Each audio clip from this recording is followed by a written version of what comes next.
Erum við tilbúin? Ég býð ykkur velkomin til 660. fundar bæjarstjórnar og segi fund settan.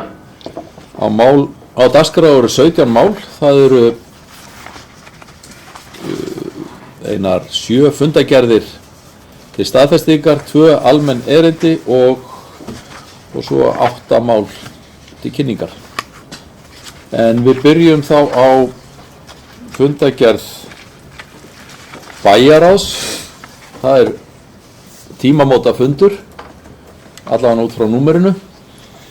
Það er 1, 2, 3, 4 eða 1234. fundur bæjarráðs sem haldið var fimmtudaginn 5. nóvember. Orðið er laust fundagerðina. Ef enginn kveður sér hljóðs, þá er umræðan lokið. Þessi staðfestana, gjör svo ekki að merki. Takk fyrir, hún er staðfest með 9 atkvæðum. Þá tökum við fyrir fundagerð 1235. fundar bæjarráðs sem haldið 12. nóvember. Orðið er laust fundagerðina. Ef enginn kveður sér hljóðs, þá er umræðan lokið. Þessi staðfesti, gjör svo ekki að merki. Takk fyrir, hún er staðfest með 9 atkvæðum. Því næst tökum við fyrir fundagerð 237. fundar fjölskyldunefndar. Þar er ég með tillögu að 8. máli. Þar er tillaga varðandi fjárhagsáætlun breytingar, hver var niðurstaða fjárhagsáætlunar, að þeirri tillögu verði vísað til síðari umræðu fjárhagsáætlun sem er á næsta bæjarstjórnarfundi. En orðið er laust. Sigrún, gjör svo vel.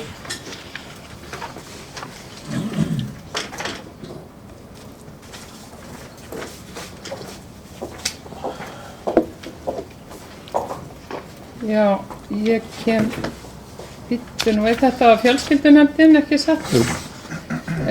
Ég kem upp undir máli númer 1. Það er ályktanir landsþings Þroskahjálpar 2015 og það var ekki svo sem þetta bara lagt til kynningar í fjölskyldunefnd. En mér finnst einhvern veginn og okkur íbúarhreyfingunni full ástæða til að taka undir með landsþingi Þroskahjálpar og langar að gera eftirfarandi bókun. Bæjarfulltrúi íbúarhreyfingarinnar tekur undir ályktanir landssamtakanna Þroskahjálpar og þá sér í lagi hvatningu þingsins þess efnis að löggjafinn fullgildi samning Sameinuðu þjóðanna réttindi fatlaðs fólks. Samningurinn er til þess fallinn að draga úr því misrétti sem fatlaðir eru öðrum fremur beittir og vinna gegn fordómum í þeirra garð. Sveitarfélögin fara með málefni fatlaðra og okkur íbúarhreyfingunni finnst mikilvægt að þau sýni réttindum fatlaðra áhuga og taki undir með þeim og hvetji löggjafann til að fullgilda samninginn. Síðan var það þessi 8. liður fjárhagsáætlun.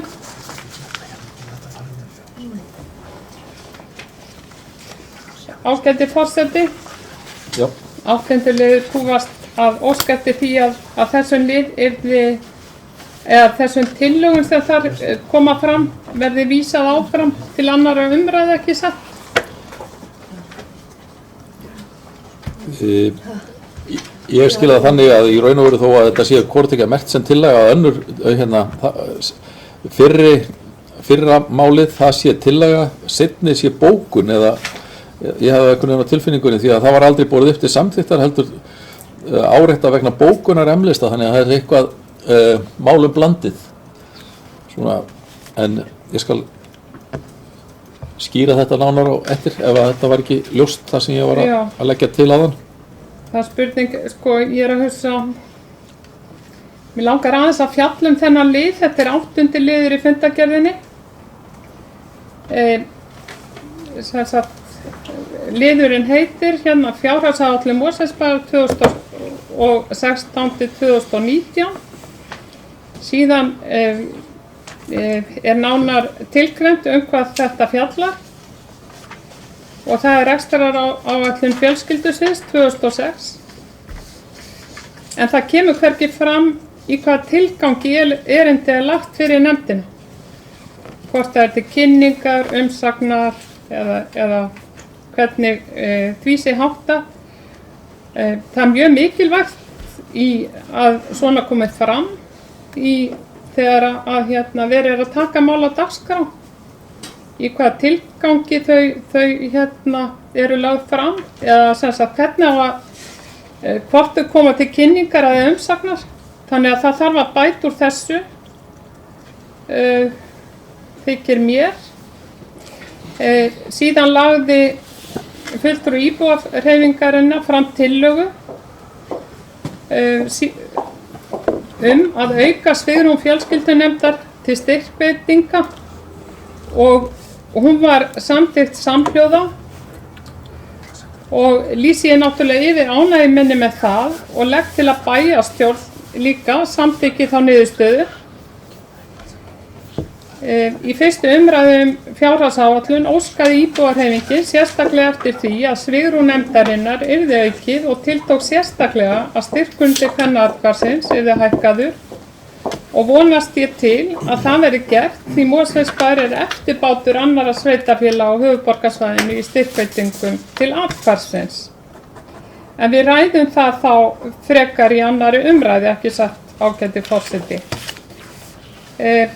Síðan var önnur tillaga.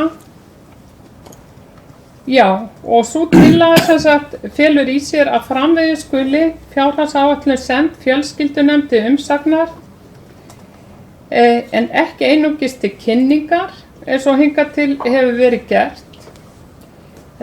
Lög gera ráð fyrir að fjárhagsáætlun komi til umsagnar í nefndinni, nánar tiltekið 31. grein bæjarmálasamþykktarinnar, þar sem kveðið er á það að embættismenn skili inn tillögum á meðan nefndirnar skili inn umsögnum. Og það er einhvern veginn rökrétt að það sé gert þá fyrir fyrstu umræðu, þannig að það sé einfaldlega allt á borðinu og sjónarmið nefndanna séu á borðinu þegar við hefjum umræðinu. Að við séum ekki að fá sjónarmið nefndanna til okkar eftir að við erum búin að taka fyrstu umræðina, vegna þess að sjónarmið nefndanna hljóta eiginlega að eiga að vera líka grundvöllurinn að fyrstu umræðu. Og þetta er í rauninni bara spurning vinnubrögð annars vegar og bara lýðræðislegri vinnubrögð hins vegar. Spurningum sem sagt bætt verklag og annars vegar og svo að tryggja nefndunum að þær fái hlutdeild í fjárhagsáætlunargerðinni. Það er voðalega lítið, eins og þið vitið, þá hefur verið fjallað þessar tillögur nefndanna með seinni skipunum í nóvembermánuði eftir að fyrsta umræða hefur farið fram. Og þessu vill íbúahreyfingin breyta og telur bara eðlilegt að breyta því. Það eins og til dæmis síðast þegar að fjárhagsáætlun var afgreidd á síðasta ári, það var skipulagsnefndarfundurinn sama dag og önnur umræða fjárhagsáætlunar var afgreidd og það er náttúrulega bara ekki nógu gott. Það kemur fram þarna fulltrúar D-lista þeir svara þessari tillögu eða bókun eins og að tala og segja að þau sé að taka þetta til umsagnar, en það kemur hins vegar ekki fram í erindinu og það kemur heldur ekki fram í niðurstöðum fundarins.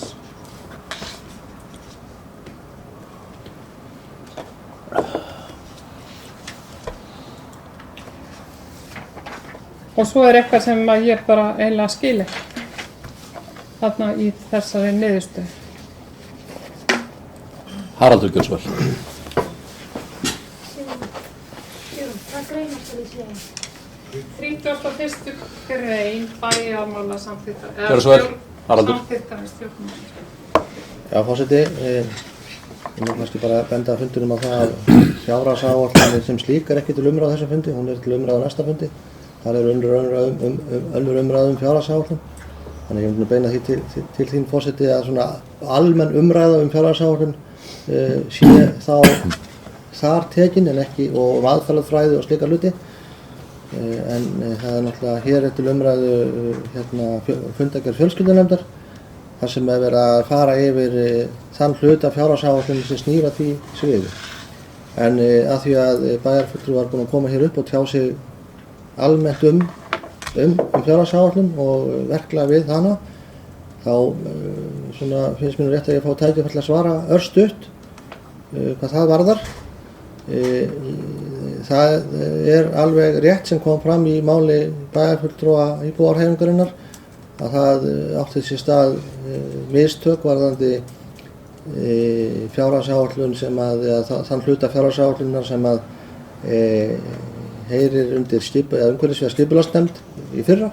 Yfir það var farið á þeim bæjarstjórnarfundi og útskýrt hvaða mistök lægi þar á baki og mér finnst alveg ástæðulaust að halda því á lofti að slíkum mistök þurfi endilega að endurtaka sig, við skulum bara vona ekki. En það var farið yfir það mjög skýrt og skýrmerkilega hérna fyrra þegar það kom til tals.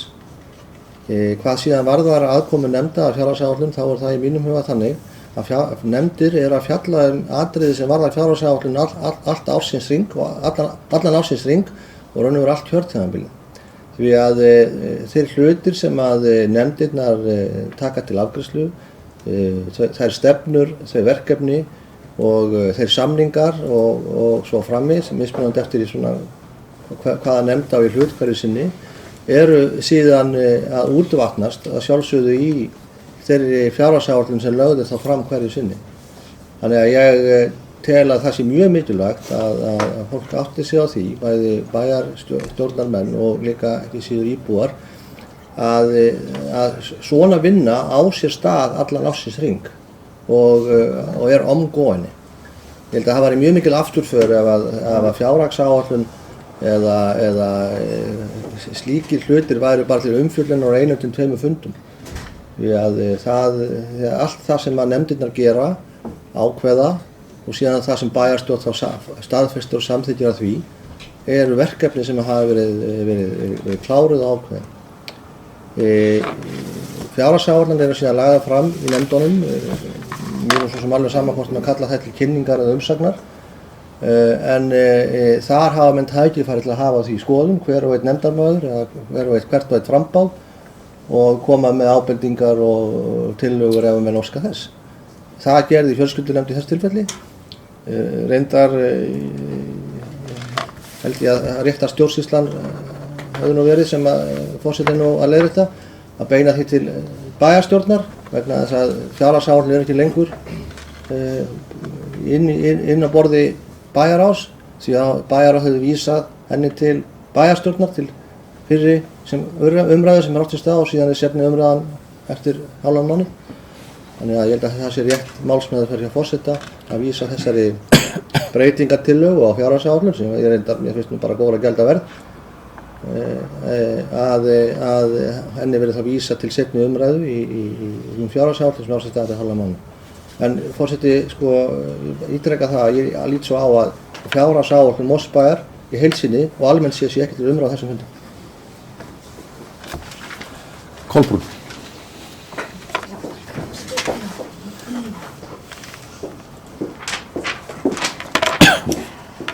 Já, forseti, það voru mörg mál til umræðu á síðasta fjölskyldunefndarfundi og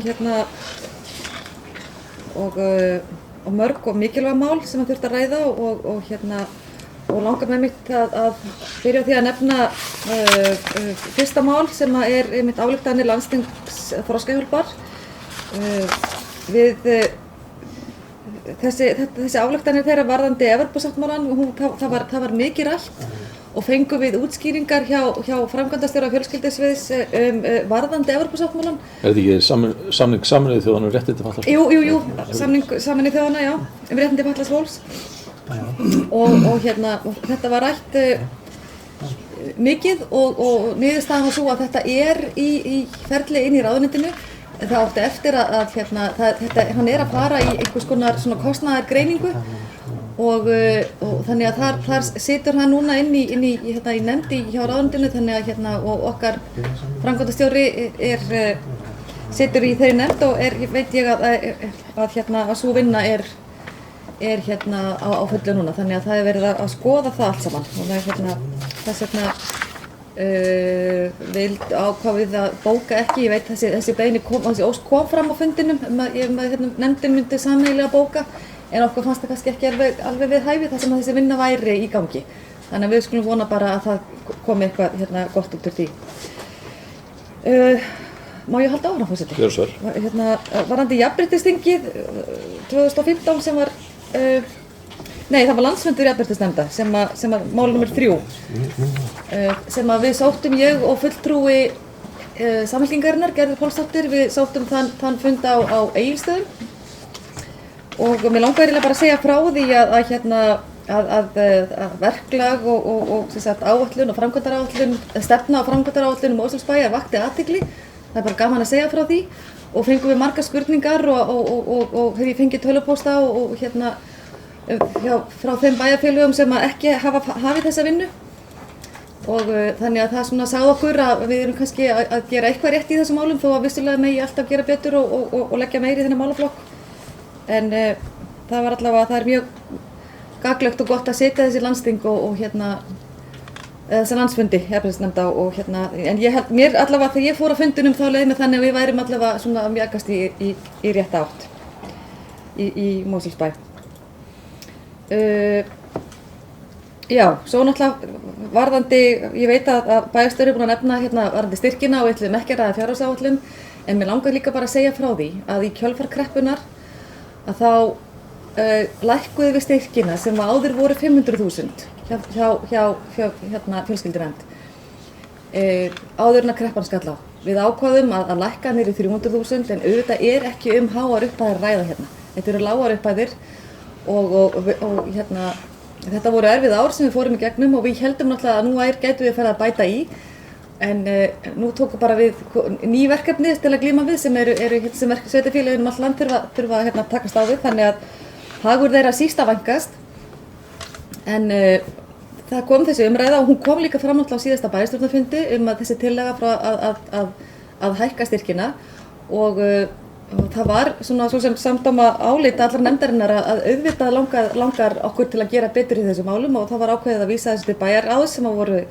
mistök þar sem að fjárhagsáætlunin er ekki lengur þar, hún er hjá bæjarstjórn en ég held að kannski svona aðalmistökin er kannski þau eins og komið þetta fram áðan varðandi það að þetta er svona þetta er langtíma verkefni þessi fjárhagsáætlunar vinna allt árið kring að við hefðum kannski átt að vera búin að taka þessa ákvörðun fyrr heldur svona rétt áður en og rauninni sko þegar það er búið að svona loka drög að fjárhagsáætlun liggja fyrir þannig að ég held að við þurfum kannski að einmitt bara vera öll vakandi við því að ef við ætlum að breyta einhverju svona það komi þá tillaga frá nefndum þess efnis til bæjarráðs eða bæjarstjórnar þannig að þetta er kannski svolítið svona já við erum kannski að grípa svolítið seint inn í varðandi þetta en ég held að við svona eins og forseti hefur bent á ákveðna þetta fari allt rétt fram stjórnsýslulega þannig að við vonum að það takist bara hjá okkur.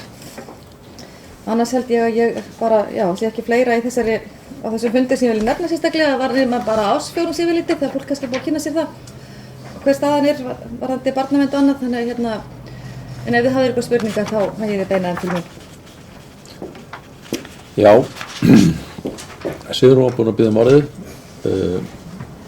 Ég gerir ráð fyrir að við reynum að tempra umræðan fjárhagsáætlunarvinnuna. Það er málefni næsta fundar. Ég svona fer þess að leita að því sem svona haldið í lágmarki. Ágæti forseti, mér langar að byrja á því að bregðast við því sem Kolbrún sagði hérna. Þú segir að þetta hefði átt að koma fyrr fram, þessar tillögur á árinu, og þessar tillögur komu svo sannarlega fyrr fram. Þær voru lagðar fyrir í fjölskyldunefnd. Ég man ekki nákvæmlega hvenær á árinu, en það er svona cirka 8 mánuði síðan vantarlega. Þar var tillögum íbúðarhreyfingarinnar tekið mjög illa og gerð tilraun til þess að telja fulltrúa íbúðarhreyfingarinnar trúum að þetta ætti ekki heima inn á fundi nefndarinnar, þetta umræðuefni. Og þetta var síðan rætt náttúrulega í bæjarstjórn og ég man ekki hvort þetta var rætt í bæjarráði líka, en þetta er ekki, það er mjög langt síðan að þessi tillaga kom fram og þannig að þú verður bara hress upp á minnið, ágæti formaður fjölskyldunefndar. Síðan er það varðandi umsagnarréttinn, og það að ég skuli taka þetta efni upp hérna. Við erum að ræða fundargerð fjölskyldunefndar. Þessi tillaga, hún var borin upp þar og það er staðreynd að í 31. grein samþykktar stjórn Mosfellsbæjar er gert ráð fyrir því að nefndirnar fái fjárhagsáætlun til umsagnar.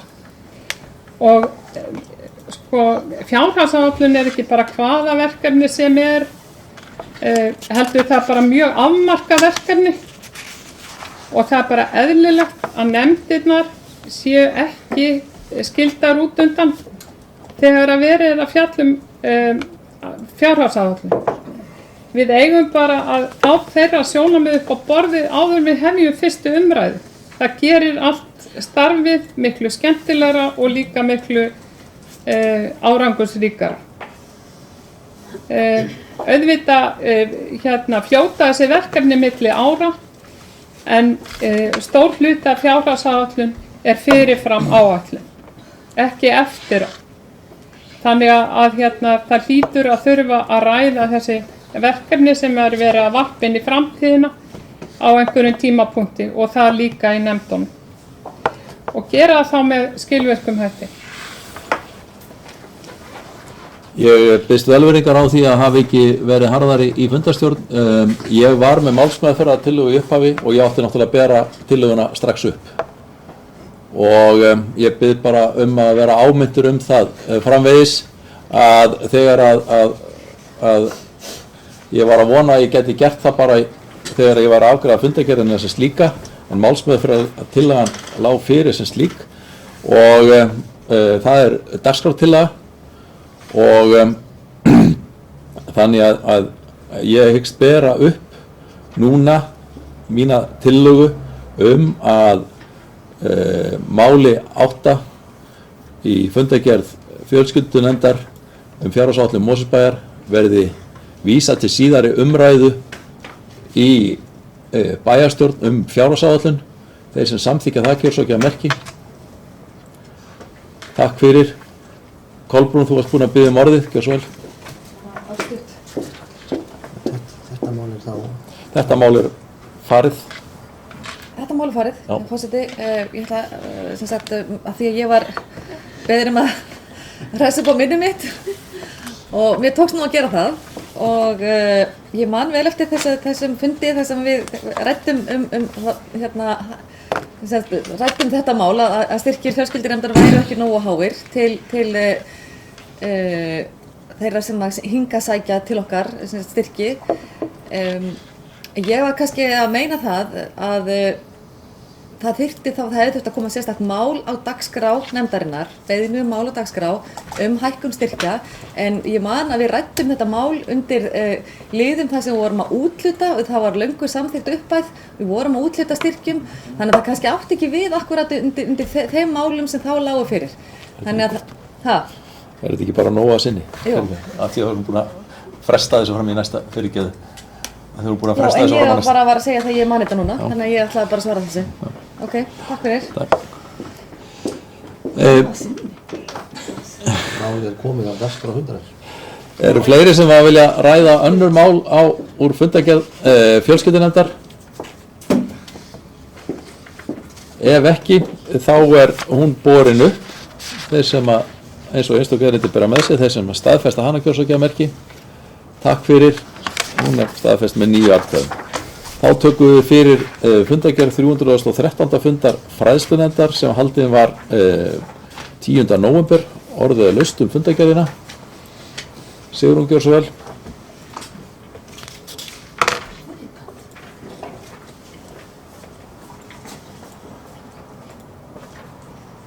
Já, ágæti forseti, mér langar stuttlega að koma nokkrum atriðum á framfæri varðandi lið númer 4. Það eru tvítyngd börn í leikskólum haustið 2015. Það ber... Númer 3, já. Það ber svo til að hérna, nú eru 11% af börnum í leikskólum í Mosfellsbæ tvítyngd og ég var að hugsa að sko, og ég skoðaði það sérstaklega á heimasíðum skólana eru engar upplýsingar á öðrum tungumálum, hvorki á ensku né pólsku eða neitt slíkt og ég held að það væri mjög til bóta að gera það fyrst að börnin eru orðin svona mörg sem að hérna eru tvítyngd reyndar kemur, það væri líka forvitnilegt að fá að vita í þessu máli sko, það væri forvitnilegt að fá að vita hversu mörg börn búa á íslenskum heimilum eða bara það sem íslenska er móðumáli ekki bara tvítyngd heldur sem sagt hafa sem aðaltungumál íslensku á sínu heimili að því að skiptir náttúrulega verulegu máli þegar að verið að skoða svona hluti. En mér finnst það svona helstu upplýsingar, starfsáætlun skólana, klæðnaður, heilbrigðisþjónusta, upplýsingar heilbrigðisþjónustu og svo víðari, ætti að vera allavega á 2 tungumálum inn á heimasíðum skóla, bæði leikskóla og grunnskóla. Fleiri sem óska eftir að taka til máls? Bryndís, gjör svo vel.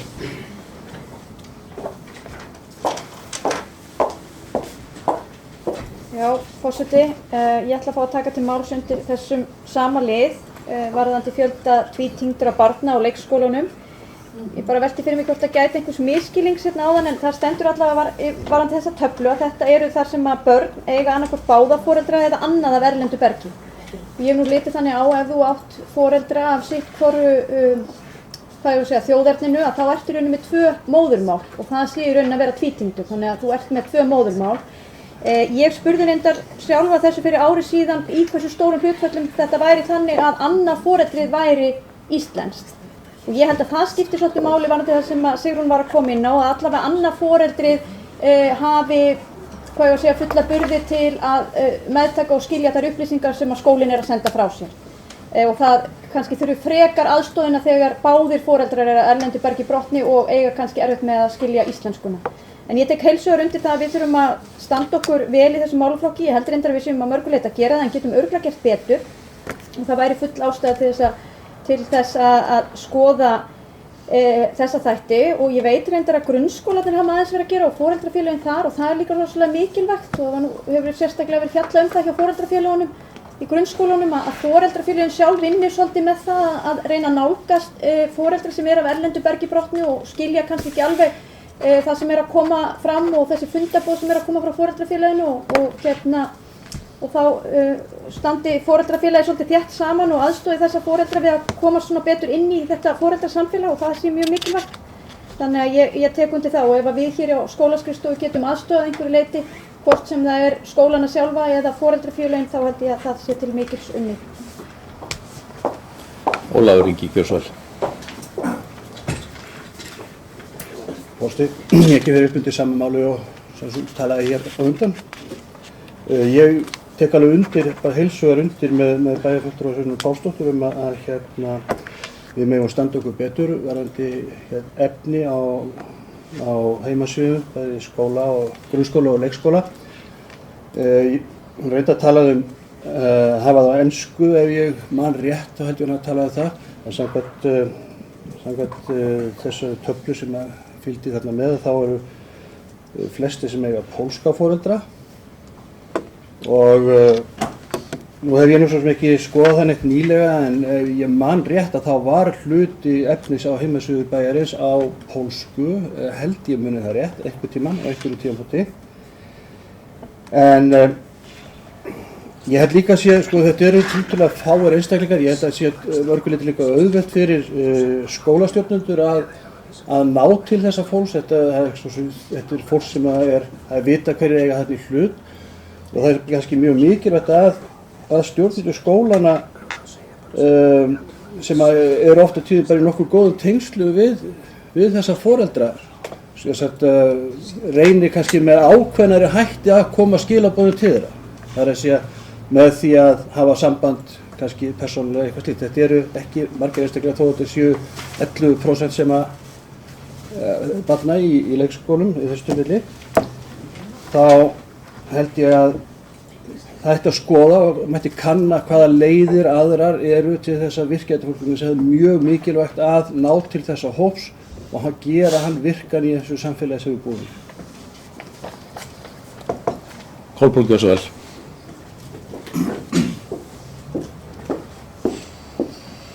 Takk forseti. Mér langar einmitt að ræða þetta undir þessum lið varðandi tvítyndu börnin. Við erum náttúrulega við erum komið dálítið langt og flest sveitarfélög liggja á mikilli þekkingu varðandi móttöku og þessi vinnuferli varðandi það að taka móti og fræða tvítyndu börn og foreldra þeirra.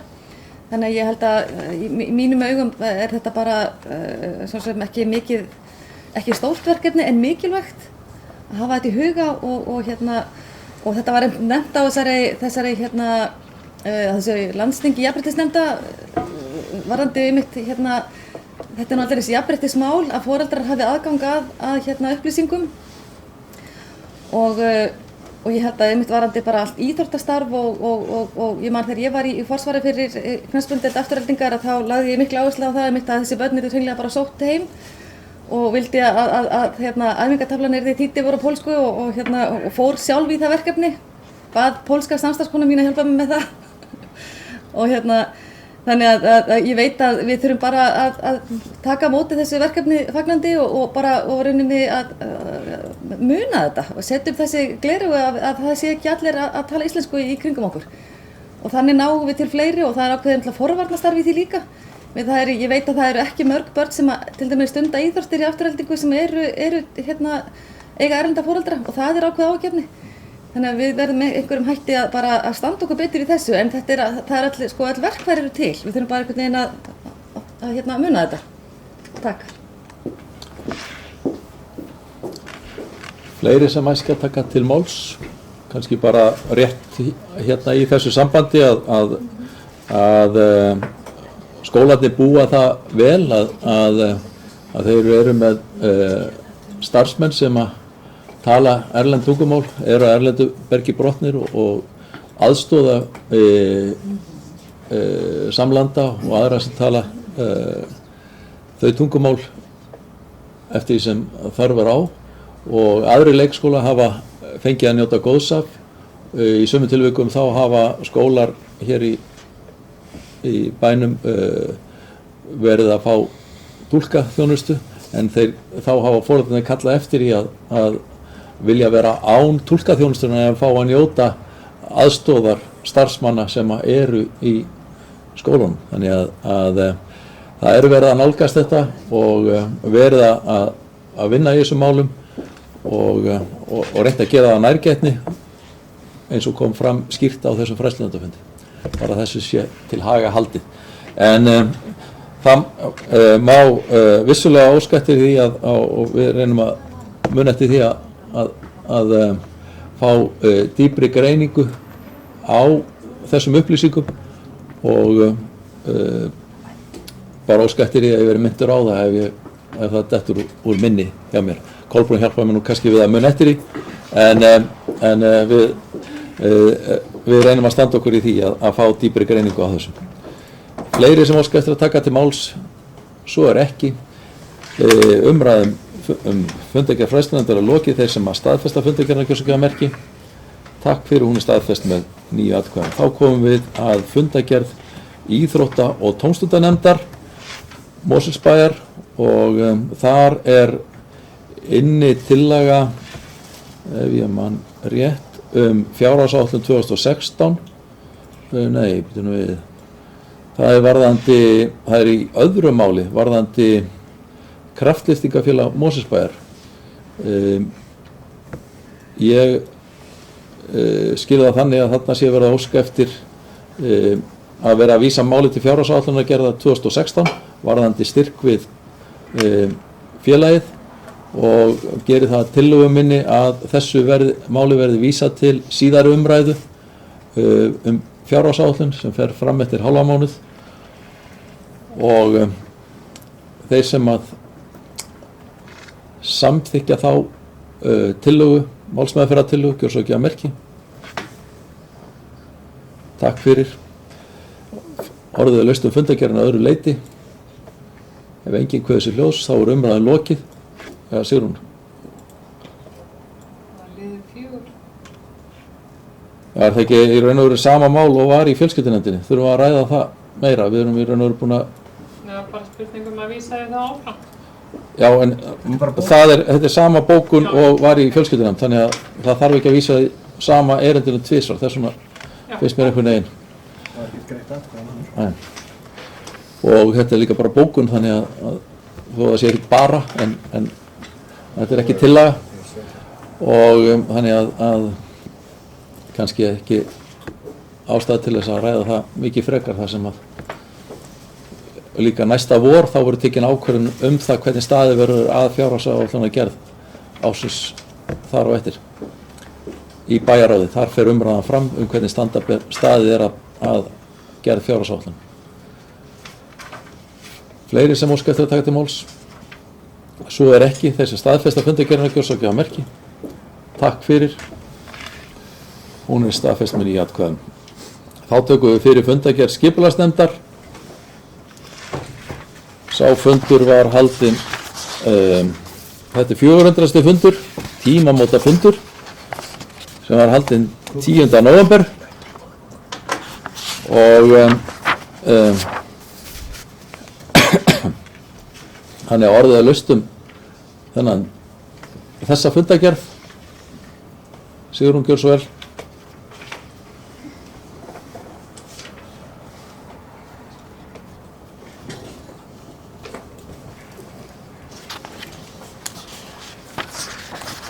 Já, og þetta er forseti.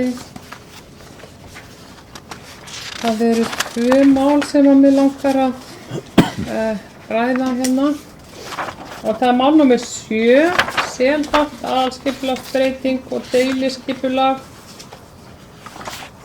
Og þarna er verið að breyta aðalskipulagi og deiliskipulagi og hluti af því svæði er vatnsverndarsvæði og þetta er upp á Mosfellsheiði við Leirtjörn og það er fyrirtæki Stórsaga sem á að fá þar leyfi til að reisa víkingaþorp með 15 byggingum og mig langar að gera nokkrar athugasemdir við það hvernig að þessu máli er staðið. Og áætlanirnar gera ráð fyrir mikilli umferð rútubíla og stóru malbikuðu bílastæði, auk annarra starfsemi við tjörnina, en athafnasvæðið er innan vatnsverndarsvæðis Mosfellinga í Laxnesstígum. Sú starfsemi sem skipulagsbreytingin tekur til á lögum samkvæmt ekki heima á grannsvæði vatnsverndar. Hún á heldur ekki heima á fjarsvæði vatnsverndar, en Laxnesstíg er í næsta nágrenni við Leirtjörn. Það er fyrst og fremst forgangsröðunin sem birtist í þessari skipulagsgerð sem að vekur furðu okkar í íbúðarhreyfingunni.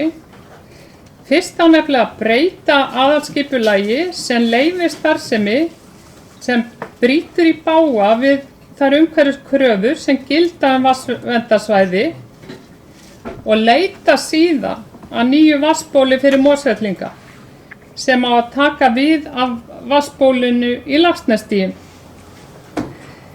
Eðlilega meðferð málsins hefði að mínu viti verið að taka ekki svona áhættu, heldur finna fyrst vatnsbólið, nýtt vatnsból fyrir Mosfellinga og gera síðan aðalskipulagsbreytinguna sem tæki þá líka mið af þeim rannsóknum sem búið að samþykkja og á að fara í og náttúrulega þeim borunum sem sagt eru hluti af þeim pakka, en ekki öfugt eins og nú er. Nú er verið að leggja fram aðalskipulagsbreytingu án þess að fyrir liggi að það finnist nýtt vatnsból fyrir Mosfellinga. Rökin fyrir þessum breytingum aðalskipulaginu koma að hluta til frá verkfræðistofunni Vatnaskilum, en verkfræðingar hennar halda fram að hægt sé með smávægilegri tilfærslu á afrennsli yfirborðsvatns að flokka svæðið áfram sem fjarsvæði brunnsvæðisins í Laxnesstíginn. Ég sakna þess að þessi skýrsla skuli ekki hafa verið send til umsagnar til þess bara aðila áður en vinna hófst við aðalskipulagsbreytinguna. Það hefði verið góð stjórnsýsla að gera það þannig og ég geri líka verulega athugasemd við að þetta stóra umhverfisverndarmál skuli ekki hafa verið borið undir umhverfisnefnd Mosfellsbæjar. Það finnst mér eiginlega bara algjörlega óforsvaranlegt að hafa ekki verið gert. Og ég ætla að bera hérna upp tillögu. Bæjarfulltrúi íbúðarhreyfingarinnar leggur til að bæjarstjórn fresti afgreiðslu á tillögum breytingar á aðalskipulagi í landi sérflokks þar til í ljós kemur hvort leita nýju brunnsvæði í stað brunnsvæðisins í Laxnesstíginn skilar árangri. Eins og staðan nú er að ræða helsta vatnsverndarsvæði sveitarfélagsins og miklir hagsmunir í húfi fyrir landbúnaðarstarfsemi í Mosfellsdal og Mosfellinga alla til langrar framtíðar.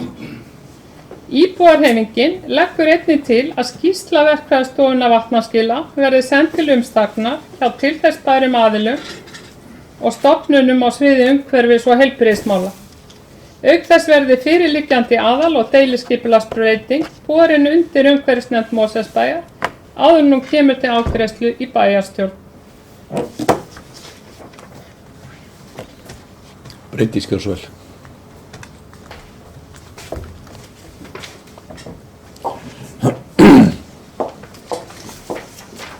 Já, forseti. Ég var nú að velta því fyrir mér í upphafi ræðu bæjarfulltrúa Sigrúnar Pálsdóttur hvort að hún hafi ekki verið viðstödd bæjarstjórnarfundi hér síðustu mánuði og aukafundi sem haldin hafa verið sem upplýsingafundir með bæjarfulltrúum og hvort að fulltrúi íbúðarhreyfingarinnar hefði gjörglega setið fundi í skipulagsnefnd þar sem við fjallaðum þetta mál. En þegar ég fór nú að rifja það upp að þá man ég ekki betur en að þau hafi almennt verið viðstödd þessa umræðu. Því að ég verð nú að segja að í upphafi ræðunnar þá fannst mér þú vera að tala um eitthvað allt annað en við höfum verið að ræða hér á þessum fundum. Þetta mál hefur ítrekað komið til umræðu bæðin í skipulagsnefnd og hér í bæjarstjórn og reyndar líka í bæjarráði þar sem að fjallað vatnsverndarmáli. Skipulagið sem hér ræðir er breyting bæði á aðalskipulagi og gerð deiliskipulags fyrir Selholt uppi í Mosfellsdal þar sem að þessir aðilar hafa sóst eftir því að byggja þarna upp ferðaþjónustu. Við höfum verið með þetta mál inn á borðið hjá okkur í þó nokkuð langan tíma. Við skrifum hér undir viljayfirlýsingu samstarf við þessa aðila þessa uppbyggingu en þó alltaf með fyrirvara hvað kæmi út úr vatnsverndarmálunum. Eins og bæjarfulltrúa Sigrúnar Pálsdóttur og öllum bæjarfulltrúum hér inni er ljóst að þá hefur verið þessi vinna yfirstandandi varðandi vatnsverndarmörkin í tölvuna tíma og þannig er málum háttað að það er ekki orðin breyting á vatnsverndarsvæðunum okkar. Það er að segja við höfum ekki gert breytingu á aðalskipulagi í samræmi við tillögur vatnsvernd á höfuðborgarsvæðinu vegna þess að frekari rannsóknir skorti. Við fengum ákveðin aðlögunartíma og höfum verið að vinna þessum rannsóknum. Það tengist þó ekki beint þessu máli því að alveg eins og bæjarfulltrúi kom inn á og sagt er frá hér í þessari auglýsingu að þá hefur Verkfræðistofa Vatnaskil sem er helsti ráðgjafi okkar hér á höfuðborgarsvæðinu hvað vatnsverndarmál varðar og vann með tillöguna að vatnsvernd höfuðborgarsvæðisins. Þeir hafa farið yfir þetta mál og komist að þeirri niðurstöðu að það sé skynsamlegt að minnka vatnsverndarsvæði Laxnesdýja með þeim hætti að loka fyrir loka fyrir ræsi sem liggja undir Þingvallaveig. Aðrennsli. Og þeir fóru hérna yfir það á sérstöku kynningafundi og mér minnir að þú hefði verið viðstödd þann fund, Sigrún. Allavega vorum við það flest hér í bæjarstjórninni. Þá var held ég örugglega skipulagsnefnd og umhverfisnefnd líka boðið að koma á þann fund þar sem að þeir útskýrðu þessa tillögu sína. Þeir lögðu jafnframt áherslu á þeim fundi að það væri skynsamlegt ef að vatnsbóli okkar væri ekki fært að fara í einhverja aðgerðir til að minnka þetta svæði. Og þá kemur það fyrst upp sem sagt að loka þessum ræsum og grafa þá skurð þannig að við leiðum yfirborðsvatnið frá veginum og frá þessu svæði sem þarna er í uppbyggingu og niður fyrir vatnsbólið okkar. Og það eru bara mjög skynsamlegar aðgerðir, algjörlega óháð því hvort að fara í þessa uppbyggingu eða ekki. Þar af leiðandi töljum við enga ástæðu fyrir því að fresta þessum skipulagsáætlunum sem hér eru uppi vegna þess að annaðhvort verður farið í þessar aðgerðir, þar að segja ræsunum lokað og skurður grafinn til að taka yfirborðsvatn af svæðinu, eða það sem að Sigrún var nú að ræða hérna áðan, mögulega færslu á borholunni sjálfri. Það er líka mjög margt sem bendir til þess að það geti verið skynsamlegt. Þetta mál, eins og ég sagði áðan, hefur verið hér í umræðu. Við höfum fylgt öllum þeim lögum og reglum sem gilda svona mál. Við fórum fyrstu í lýsingu á verkefninu, það var kynnt og við það komu ákveðnar athugasemdir og það hefur verið brugðist við því. Það hefur verið selt til helstu umsagnaraðila og hægt er að lesa það þarna undir, meðal annars var umsögn frá svæðisskipulagsnefnd sem hefur farið yfir málið. Nú er þetta komið á það stig að við getum auglýst áætlunina og henni fylgir umhverfisskýrsla eða umhverfismat. Þannig að ég sé ekki betur en það. Við höfum einmitt farið mjög vandlega yfir málið og þetta sé góð og gild stjórnsýsla sem við höfum fylgt í þessu máli og ég bara furða mig á þessari ræðu sem framfór hérna á því ég taldi okkur öll hér inni vera einhvern veginn komin á allt annan stað í þessari umræðu og miklu betri upplýst heldur en ræða bæjarfulltrúa Sigrúnar Pálsdóttur gaf tilefni til. Ég fagna mjög þessu verkefni en ég hef líka sagt það hér í ræðustól, við eigum alltaf að láta vatnið njóta vafans. Þess vegna einmitt höfum við vandað okkur svona í þessu máli og fengið tillögur frá þvertilbærum aðilum hvað við getum gert á þessu svæði. Og í mínum huga snýst það að við þurfum að gera eitthvað algjörlega óháð þessu verkefni sem hér er Við munum fara í þar aðgerðir annarkvort að grafa þennan skurð og minnka þetta svæði eða þá að færa borholuna sjálfa sem að mörgu leyti getur verið skynsamlega. En út af því að ég held ég hafi tekið rétt eftir að hún talaði að þetta ætti ekki heima á grannsvæði, það er alveg rétt og þetta er grannsvæði og ekki væri farið í neina aðgerðir en við munum fara í aðgerðir og ef aðgerðirnar verða ekki þannig að borholan sé færð heldur eingöngu grafinn þessu skurður þá verður þetta ennþá fjarsvæði vatnsverndar. Og svona starfsemi getur átt heima á fjarsvæði en að sjálfsögðu gerum við allar kröfur að það veri farið í allar þær mótvægisaðgerðir sem ætlast er til á slíkum svæðum. Og það þekkist alveg að það sé starfsemi innan fjarsvæðis vatnsverndar og það þekkist mjög víða. Hægt að horfa á helsta vatnsverndarsvæði höfuðborgarsvæðisins uppi Suðurlandsveg þar sem er ýmiss konar starfsemi. En þá eru líka bara ríkar kröfur til mótvægisaðgerða og þær verða gerðar þarna að sjálfsögðu. Þannig að ég bara verð að segja að ég furða mig mjög á þessari tillögu og ekki síður á þessari ræðu sem flutt var hér áðan. Ólafur Ingi Ingvarsson.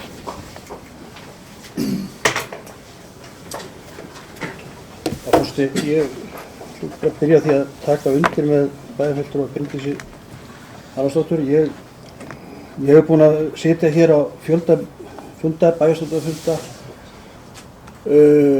kynningafundum þar sem þessi mál hafi verið rædd og ég er bara svolítið hissa á þessum málflutningi. Mér finnst nema kannski að það hafi bara eitthvað skólast til á einhver stígi hér á milli funda hjá ágætu bæjarfundur og Sigurður Pálsdóttur. Hér er einhverju verið að tala um, hér er verið að tala um breytingu á aðal- og deiliskipulagi vegna sem rekja má til þessara fyrirhuguðu starfsemi sem að Stórsaga hefur áformum að hrinda henni framkvæmd við Leirtjörn og það hefur alveg, við höfum sagt að úr þessum ræðustól hér, bæði fulltrúar Samfylkingarinnar varðandi þetta mál, að við munum alltaf láta vatni njóta vafans.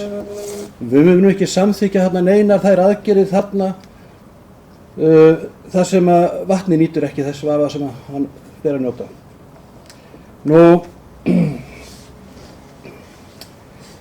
Síðan en hitt er annað mál að það eru ógnir nú þegar sem að steðja að þessum vatnsbólum.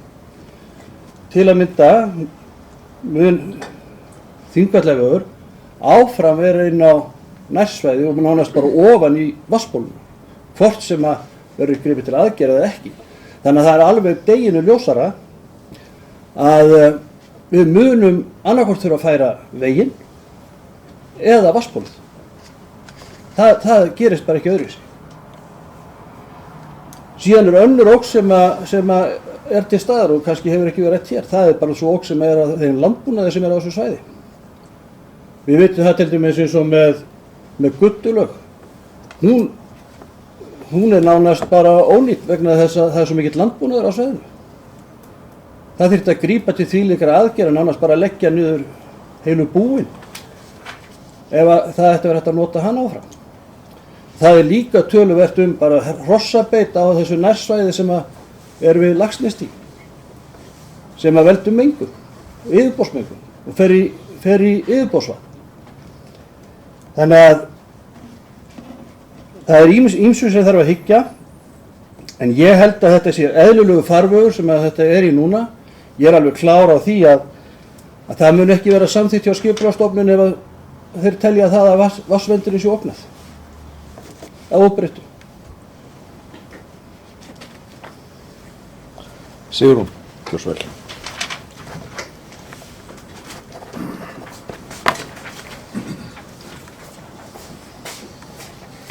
Já, ágæti forseti.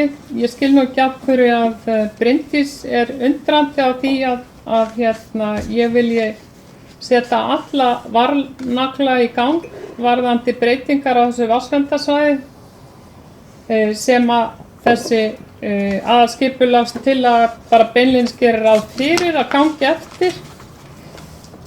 Ég lagði það til í umræðum þessi mál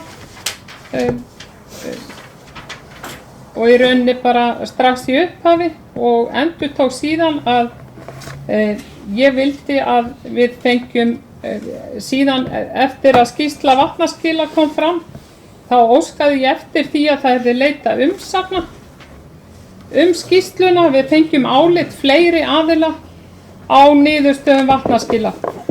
Mér finnst ekki nægilegt að fyrir liggi ein skýrsla til þess að ígrunda það að það er að gera breytingar á þessu svæði. Og mér finnst líka alveg ótakt að ekki sé að umhverfisnefnd sé sniðgengin þegar að fjalla um vatnsverndarmál. Þau eru bara einhver stærstu umhverfismál sem haft er að hugsa sér, vatnsverndarmál. Og það er ekkert dýrmætara heldur en vatnið okkar. Og við þurfum að gæta fyllstu varúðar þegar við tökum einhverja ákvarðanir sem að hafa áhrif á það. Þannig að ég skil ekki af hverju að Bryndís er undrandi. Ég er búin að margsegja að mér finnist umsagnir nauðsynlegar. Og til dæmis það var farið sem sagt eftir þegar að þessi ákvarðun var tekin að fresta gildistöku breytinga á stærð vatnsverndarsvæðisins í fyrra, þá var það samþykkt á þeirri forsendu að fara ætti í það verkefni að leita öðru vatnsbóli, að gera rannsóknir á svæðinu og það átti ekkert að gera fyrr en í rauninni það lægi ljóst fyrir og það er líka ein af ástæðunum fyrir því að ég var róleg í þessu máli, að það kalla ekki að mér að það ætti að fara að breyta skipulagsforsendum þarna upp á hæðinni fyrir en að í ljós kæmi hvort að annað vatnsból fyndist. Það er alveg deinu ljósara að þetta er mjög óheppilegt svæði þarna í Laxnesstígum, svona rétt við þjóðveginn. En það er líka óheppilegt og þess vegna, og það er meðal annars eina ástæðunum fyrir þessara tillögu minni, er að Selholt, eða sem sagt Leirtjörnin, hún er mjög stutt frá Laxnesstígum. Það er gert ráð fyrir mjög mikilli, eða reynda bara gífurlegri rútuumferð þarna upp fyrir Leirtjörn og stóru bílastæði, og það er fátt jafn hættulegt á þannig svæðum en einmitt stórir bílar með stóra tanka af olíu og bensíni. Þannig að það verður í rauninni, ef á að fara út í þessa starfsemi, þá verður í rauninni að finna annað vatnsból og það er í rauninni það sem ég er svo undrandi á, það er það að það skulle ekki vera gert áður en að farið er í þessa aðalskipulagsbreytingar. Við vitum öll hvernig fer fyrir vatnsverndarsvæðinu ef búið er að samþykkja aðalskipulagsbreytinguna fyrirfram. Og hvað varðar Guddulaug, þá er Guddulaug varavatnsból Mosfellinga. Samkvæmt skýrslu sem ég las þessi vatnsból, þá er vatnið í Guddulaug miklu betra heldur en vatnið í Laxnesstígum. Að meðal annars mikið minna af heitu vatni í því, þannig að það er miklu betra vatnsból. Hvaðan Ólafur Óskarsson, fulltrúi Samfylkingarinnar, hefur þá kenningu að þar sé verra vatn út af landbúnaðarstarfsemi, skil ég ekki. En ég hef ekki þær upplýsingar. En þetta eru svona mínar ástæður fyrir þessari tillögu. Ég vil hafa allan varann á í þessu máli og mér finnst að við eigum fyrst að finna vatnsból og síðan að breyta þessu skipulagi. Alltaf að láta vatnið njóta vafans. Theodór Gjörsvel.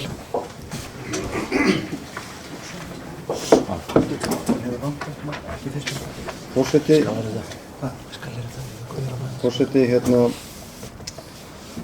margt komið fram og við erum búin að ræða þetta mál dálítið lengi og auðvitað byrjar þetta kannski, eins og kannski við komum fram áður, og þá er þetta pólitískur vettvangur og það byrjar kannski því sem ámið horfið og kannski nú eða í framtíðinni að takið mið af því að við erum búin að ræða þetta mál mjög lengi, vinna það mjög ítarlega og það er engu vatni verið að fórna og ekki halda það að 9 fulltrúar eða 8 fulltrúar 9 séu standandi og ætla að eyða ekki vatnsból Mosfellsbæjar, kemur aldrei til álita. Það er bara verið að gera hluti í þeirri röð sem að formið hefur gert ráð fyrir og svo ég nú kannski tekið nú orð Sigrúnu áðan að hennar áliti ekki að gera eitthvað. Það er nú svo komið fyrir okkar samfélagi að það er girt fyrir einstaka álit með form og formgerð og ef þú lest aðalskipulagstillöguna þá fjallaði vatnsverndina í tillögunni og fyrir neðan þá talaði umsagnaraðila, Skipulagsstofnun, Umhverfisstofnun, Vegagerð, Minjastofnun, Svæðisskipulagsnefnd höfuðborgarsvæðisins og Heilbrigðiseftirlit Kjósarsvæðis. Þetta fer ekki í auglýsingu fyrir það álit þessar aðra liggur fyrir. Þannig sem betur fer höfum búið til kerfi sem gerir ráð fyrir því að hægt sé að fara í framkvæmdir, að ákveðnum skilyrðum uppfylltum, að ákveðnum hlutum sé ekki fórnað, þannig að við erum að vinna hlutina kórrétt. Og þið sem tókuð og horfðuð á þetta og gerðu þetta pólitísku þrætuepli ætlum að gera það, kannski þetta fín frétt og þetta æsa eitthvað upp í því við ætlum að eyðileggja vatnsból, það er langur vegur frá. Þannig að Sigrún, róum okkur bara, bíðum eftir þessum álitum, förum eftir þeim og það er verið að verja svæðin. Og það er fjallað hvernig við ætlum að verja svæðið og búið að hafa fundum það sem við sátum öll. Þannig að þetta var ekki koma neinum á óvart. og bara í sjálfur sér ekkert nema kannski fjársbókarfærsla í besta falli og eitthvað pirringur hér hjá okkur, eitthvað 10 mínútur korter. En Mosfellingar, þetta bara í fínu farvegi. Takk. Bjarki, gjör svo vel.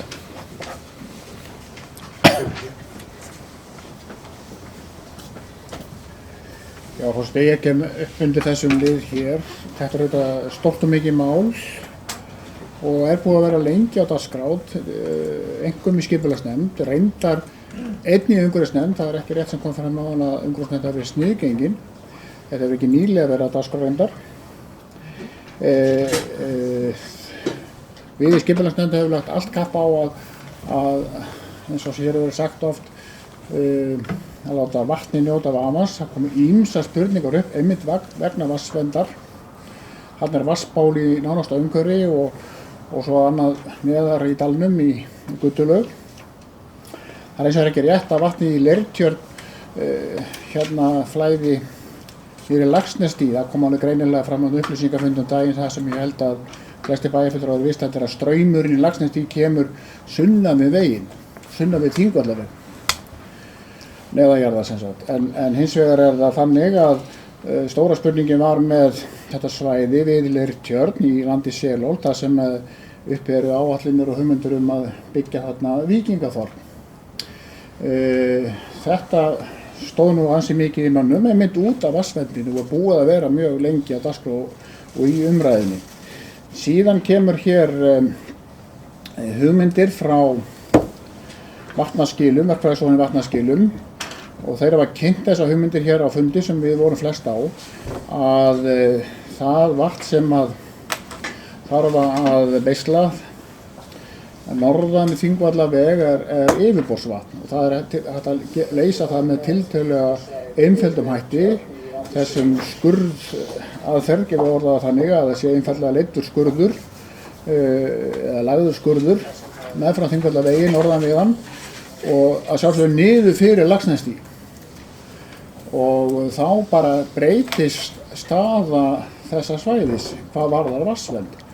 En að sjálfsögðu verður alltaf gætt allir ferlar eru varðaðir eins og hér hefur komið fram. Og það bara í seinni tíð er þetta þessi leið svo vörðuð að það kemst enginn upp með neitt múður í þessum efnum. Þannig að þetta er komið í þennan farveg eins og við sögðum áðan, auglýsingaferli. Það var líka að tala hér það tengist auðvitað líka umræðan nýtt vatnsból. Eins og hér hefur verið sagt að Laxnesstíg er alls ekki á heppilegu stað. Það er bara á brunnsvæði, ekki grunnsvæði, brunnsvæði nánast alveg við Þingvallaveg, þar sem er vaxandi umferð og eins og hér var sagt áðan, annaðhvort er það að ræða að færa Þingvallaveginn sem er auðvitað stórmál á þessum kafla eða að færa vatnsbólið aðeins lengra væntanlega upp í Heiðarbrúnina. Það kostar rannsóknir og það hefur verið í umræðinni. Það er svona annar angi á þessu stóra máli. En það er búið að vanda mjög vel til verka í þessum málum og við erum einmitt komin á þennan stað, já, allavega flestir við þetta borð. Takk fyrir. Haraldur Björnsvel. Já, forseti, ég ætla að taka til málsundið þessu sama máli. Það er nú reyndar margt komið fram sem að ég hugðist segja hér í bæði máli Theodórs og Bjarka, en það er nú samt ástæða til þess að ymbra hérna á fáeinum atriðum. Það var rætt hér umsögn og fá umsögn einhverja álit og skýrslu vatnastíla þetta verkefni.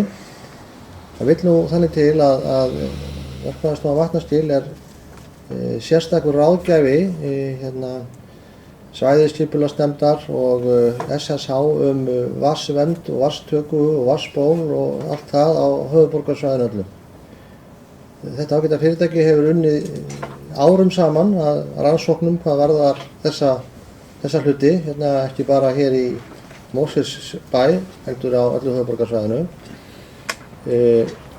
Tillögur að vatnsvernd eins og þar liggja fyrir og var reyndar frestað, gildistöku þeirra var reyndar frestað í 3 ár í Mosfellsbæ, eru á grundvelli og unnar á grundvelli vinnu þessa ágætu verkfræðistofu. Það engin annar aðili hér á Íslandi sem hefur eins mikla þekkingu á vatnsverndarmálum hér á höfuðborgarsvæðinu og verkfræðistofu á Vatnastíg. Að þeirri einföldu ástæðu að leita til hennar vegna þessa tiltekna verkefnis og vegna þess að þeir þekkja þessa vatnsstrauma, þeir eru búin að gera á þeim þær rannsóknir sem hefur verið gerðar og það var þeirra tillögu og samkvæmt þeirra vinnu sem tillaga þessu vatnsverndarsvæði þessum stað var með þeim hætti sem að auglýst hefur verið.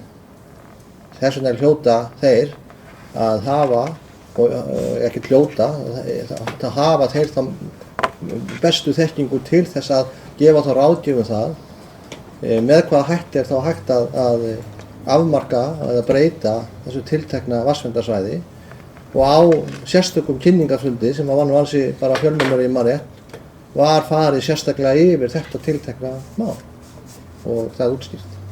Þannig ég veit ekki hvort við þurftum þá að leita til einhverja erlendra sérfræðinga til þess að fá einhverjar umsagnir svona lagað en mér til efs að nokkru erlendir sérfræðingar hafi þá þekkingu umfram þessa aðila hvað þetta svæði varðar þó að þeir séu örugglega til fullt af erlendur sérfræðingum sem hafi unnið af vatnsrannsóknum og vatnsvernd á öðrum stöðum og öðrum löndum.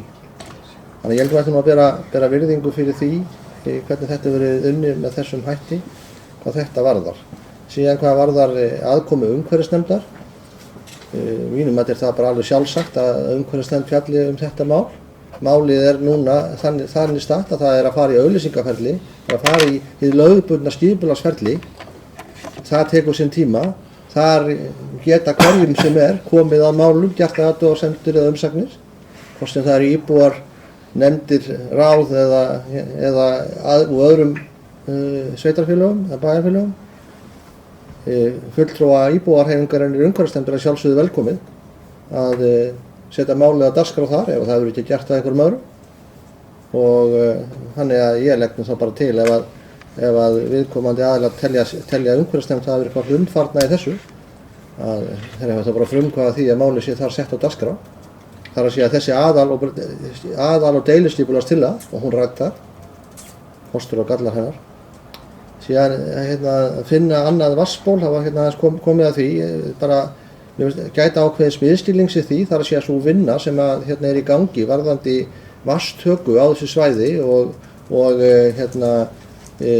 hugsanlega flutning vatnsbólsins og afmörkun vatnsverndarinnar. Því tengdu ekki þetta tiltekna verkefni Víkingaþorp við Selholt er ekki ástæða þeirra vinnu. Ástæða þeirra vinnu sú vinna sem hefur verið unnin hér á höfuðborgarsvæðinu undanförnum árum afmörkun vatnsverndar í sveitarfélaginu á höfuðborgarsvæðinu og áhyggjur bæjarráðs og bæjarstjórnar af því hversu víðfemt það vatnsverndarsvæði hversu víðfemt lagt til að það vatnsverndarsvæði verði samkvæmt vinnu vatnaskila. Það var ástæðan fyrir því að bæjarráð ákvað að fara í þessa vinnu.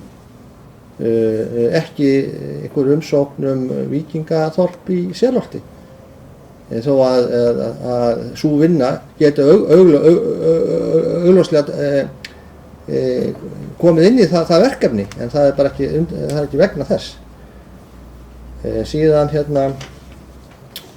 langaði mér nú að bara í lokin að segja það að Ólafur fulltrúi Samfylkingarinnar, bæjarfulltrúi Samfylkingar, sagði aldrei að það væri verra vatn í Guddulaug.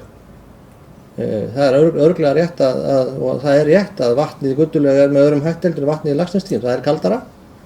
Það sem Ólafur sagði eins og ég skildi það og ég hafi skilið það alveg 100% rétt, var að ytri aðstæður í kringum það vatnsból var með þeim hætti að því stafaði mikil hætta vegna landbúnaðar. Hann talaði aldrei gæði vatnsins, aldrei.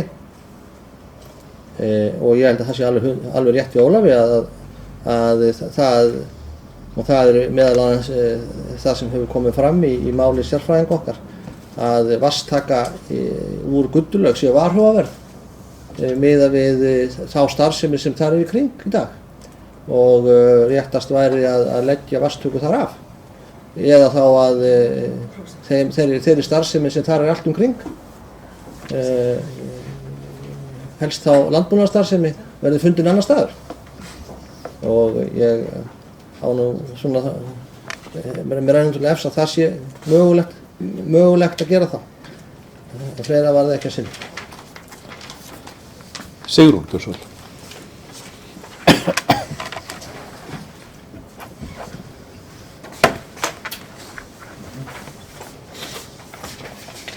Já, ágæti forseti, ég efast ekki þekkingu vatnaskila á vatnsverndarmálum. Hins vegar eigum við náttúrulega mjög öflugar stofnanir og ýmiss konar fólk sem teljast vera óháðir aðilar sem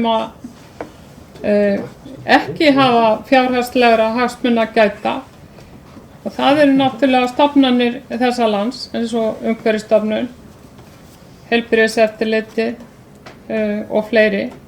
Mér langar bara að minna ykkur á umsagnirnar sem að þessi tillaga fékk upphaflega hjá þessum sömu stofnunum. Það mæltu allir eiginlega eindregið gegn þessu. Þangað til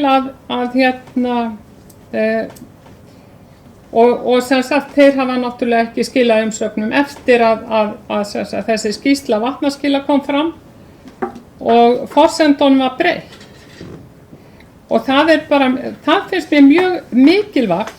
Allar umsagnir voru neikvæðar. Síðan kemur þessi skýrsla vatnaskila sem breytir öllum forsendum og þá er bara sjálfsagt að leita umsagnar þessar aðila aftur. Til þess að kanna hvort að þeirra forsendur hafi þá líka breyst. Það eru bara fagleg vinnubrögð og bara sjálfsagt vinnubrögð að vinna þannig. Það er ekki eðlilegt að vinna þetta svona. Það verður að vera óháðir aðilar og við höfum fullt af sérfræðingum í vatnavistfræði, jarðfræði, hversslagsfræðum varðandi vatn og vatnsvernd. Og við búum alveg sérstaklega yfir mikilli þekking í dag eftir að til dæmis Umhverfisstofnun og fleiri stofnanir eru nýlega búnar að fara í gegnum vatnatilskipun Evrópusambandsins. Það var stofnuð sérstök deild innan Umhverfisstofnunar sem hafði þau mál með höndum. Þannig að mér finnst einfaldlega mikilvægt að við gætum varúðar og séum ekki að samþykkja eitthvað sem kemur síðan í ljós að stríði gegn hagsmunum Mosfellinga. Síðan talaður einhver misskilning varðandi afmörkun vatnsverndarinnar, man nú ekki hvað það var. En allavega sem sagt, já það var, ég myndist nú alveg sérstaklega á þessa nefnd á höfuðborgarsvæðinu sem sagt á vegum Sambands sveitarfélaga á höfuðborgarsvæðinu, vatnsverndarnefndina sem að lagði til þessa tillögu stærð þessa vatnsverndarsvæðis og mig langar bara að segja frá því að ég sat í umhverfisnefnd þegar að þessi tillaga kom þar inn á borð og það voru allir fundamenn þar sammála því að stækka vatnsverndarsvæði og almennt voru allir mjög sammála því að þetta var í lok síðasta kjörtímabils, almennt voru allar aðra nefndir mjög sammála því að stækka vatnsverndarsvæði. Stuttu eftir að kjörtímabili lauk, þá kemur þessi tillaga víkingaþorp inn á okkar borð í bæjarstjórninni eða í bæjarráði. Í kjölfar þess var gildistöku þessa nýja vatnsverndarsvæðis frestað 3 ár. Og sko, hvort að það séu engin tengslar á milli, þið verða að fyrirgefa en ég get ekki ímyndað mér það, að það séu ekki tengslan á milli. Þetta liggur við meður það mál. Já, algjörlega.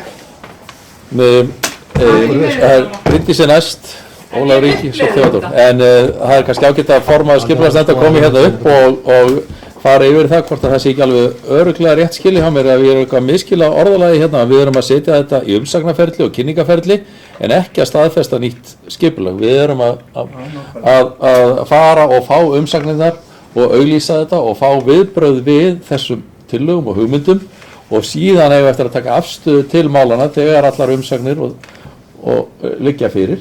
En Bryndís, það er kannski ágætt að þú farir yfir þetta.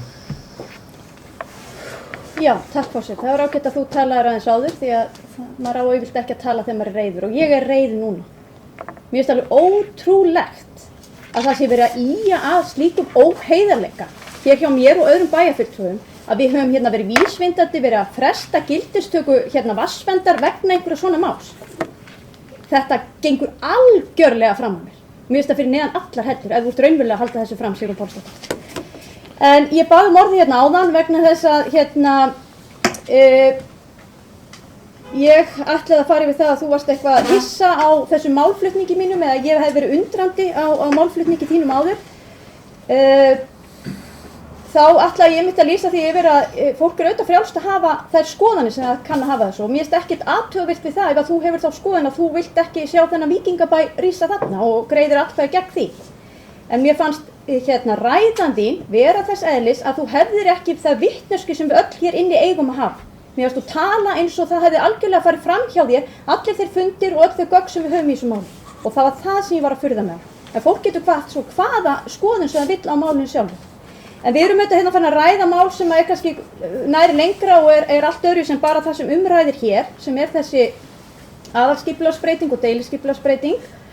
Og bæjarfulltrúi íbúahreyfingar var hér að velta fyrir sér ákveðnum svona leikreglum og umsagnaraðilum hvað það varðar. Ég er nú kannski ekki sérstakur sérfræðingur í þessu máli en hef nú verið formaður skipulagsnefndar hérna allangt skeið og lagt mig fram að reyna hérna læra þau lög og reglur sem að þessu lúta.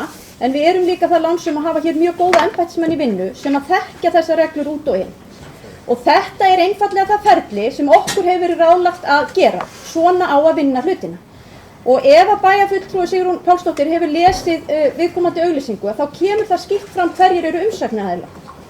Og út af því að hún vísaði nú sérstaklega hér í umsögn Umhverfisstofnunar að þá kom það fram að þegar við vorum að gera lýsingu á verkefninu sem var sendið mig til umsagnaraðila að þá bentu þeir annars vegar á fráveitumálin og hins vegar á vatnsverndarmálin. Og það er einmitt verið að bregðast við þessum ábendingum þeirra. Þannig að ég get ekki túlkað þessi orð öðruvísi en að það sé verið að gagnrýna það ferli sem við erum að setja málið í og við erum að fara þetta ferli að við teljum algjörlega að öllum lögum og reglum með umsögn og leiðbeiningu frá okkar færustu sérfræðingum. Svona er ætlast til þess að þessi hlutir sé unnir og ég held að út af því að fulltrúi íbúahreyfingarinnar oft tíðrætt lýðræðið ég held að skipulagsmál hafi þann stífasta ramma af öllum málaflokkum hvað varðar lýðræði. Það eru mjög fasta reglur það hvernig þessi mál eru unnin og sumir finnst þau jafnvel of flókin og taka ansi langan tíma en það er einmitt til þess að opna fyrir aðkomu almennings að því og sem flesti geti tjáð sig. Og auk þess er lögbundið að þarna eru ákveðnir umsagnaraðilar sem þurfa að gefa okkur sína umsögn á málunum. Þannig að ég ætlaði nú fyrst bara að koma hérna inn og upp og lýsa því að ég get alveg skilja að fólk geti haft aðra skoðun en ég og vilja ekki sjá eitthvað víkingabæ rísa upp í Þingvallaveg fyrirgefið. En það er kannski málflutningurinn og hvernig talað út af því að við erum búin að ræða þetta mál svo mikið, við erum búin að fara svo vel og faglega yfir þetta mál. Ég ætlaði bara aðeins út af því að bæjarfulltrúi Ólafur kom hér inn á mjög réttmæta hluti varðandi veginn og það er bara annað stærra mál. En það er alveg ljóst að það þarf að gera einhverja breytingar. Annarkvort eins og ég sagði þá þarf að færa Þingvallaveg eða þá það þarf að færa vatnsbólið sjálft. Og annað tveggja verður gert. En ástæðan fyrir því að við teljum okkur geta haldið áfram með þetta verkefni vegna þess að við teljum okkur vera komið með fullgildar og góðar upplýsingar það hvernig hægt að bregðast við ástandinu. Þannig að þessi ferðaþjónusta geti risið þarna án þess að setja vatnsbóli okkar í hættu. Þannig að við erum komið raunverulega tillögur það hvaða mótvægisaðgerðir hægt að fara í. En það örugglega ekkert mikið meira sem við getum rætt í þessu máli. Þetta bara komið í þann farveg eins og forseti fór yfir í samræmi við lögin að þetta fer í það ferli, þarna umsagnaraðilar og gefur skipulagsstofnun grænt ljós á það að þetta fari í auglýsingu, þá fer þetta í auglýsingu. Þar geta allir komið með athugasemdir. Óski bæjarfulltrúinn eftir því að það fari sérstaklega fyrir umhverfisnefnd, þá finnst mér ekkert að því að verða við því og umhverfisnefnd getur rætt þetta mál líka gefið sína umsögn ef þeir hafa einhverja við þetta að bæta. Eins og aðrir, við höfum líka haldið opinn fund hérna í samræmi við lögin. Við héldum hér opinn fund ekki alls fyrir löngu þar sem að mættu hér nokkur íbúar í dalnum og þarna í kringum þetta svæði og höfðu svona spurningar og vangaveltur það. Ég á alveg eins von á því að það komi einhverjar athugasemdir frá slíkum aðilum í auglýsingaferli. Svo að sjálfsögðu setjumst við niður eftir það allt saman og förum yfir þetta og sjáum hvort að einhverjar ábendingar hafi komið fram sem að krefjast þess að við breytum eitthvað okkar hérna fyrir áætlunum. En eins og ég ítreka og hefur svo sem komið fram í ræðum annarra þá held ég að við séum að fara eins rétt og vel með þetta mál eins og mögulega kostur. Theodór Sæl.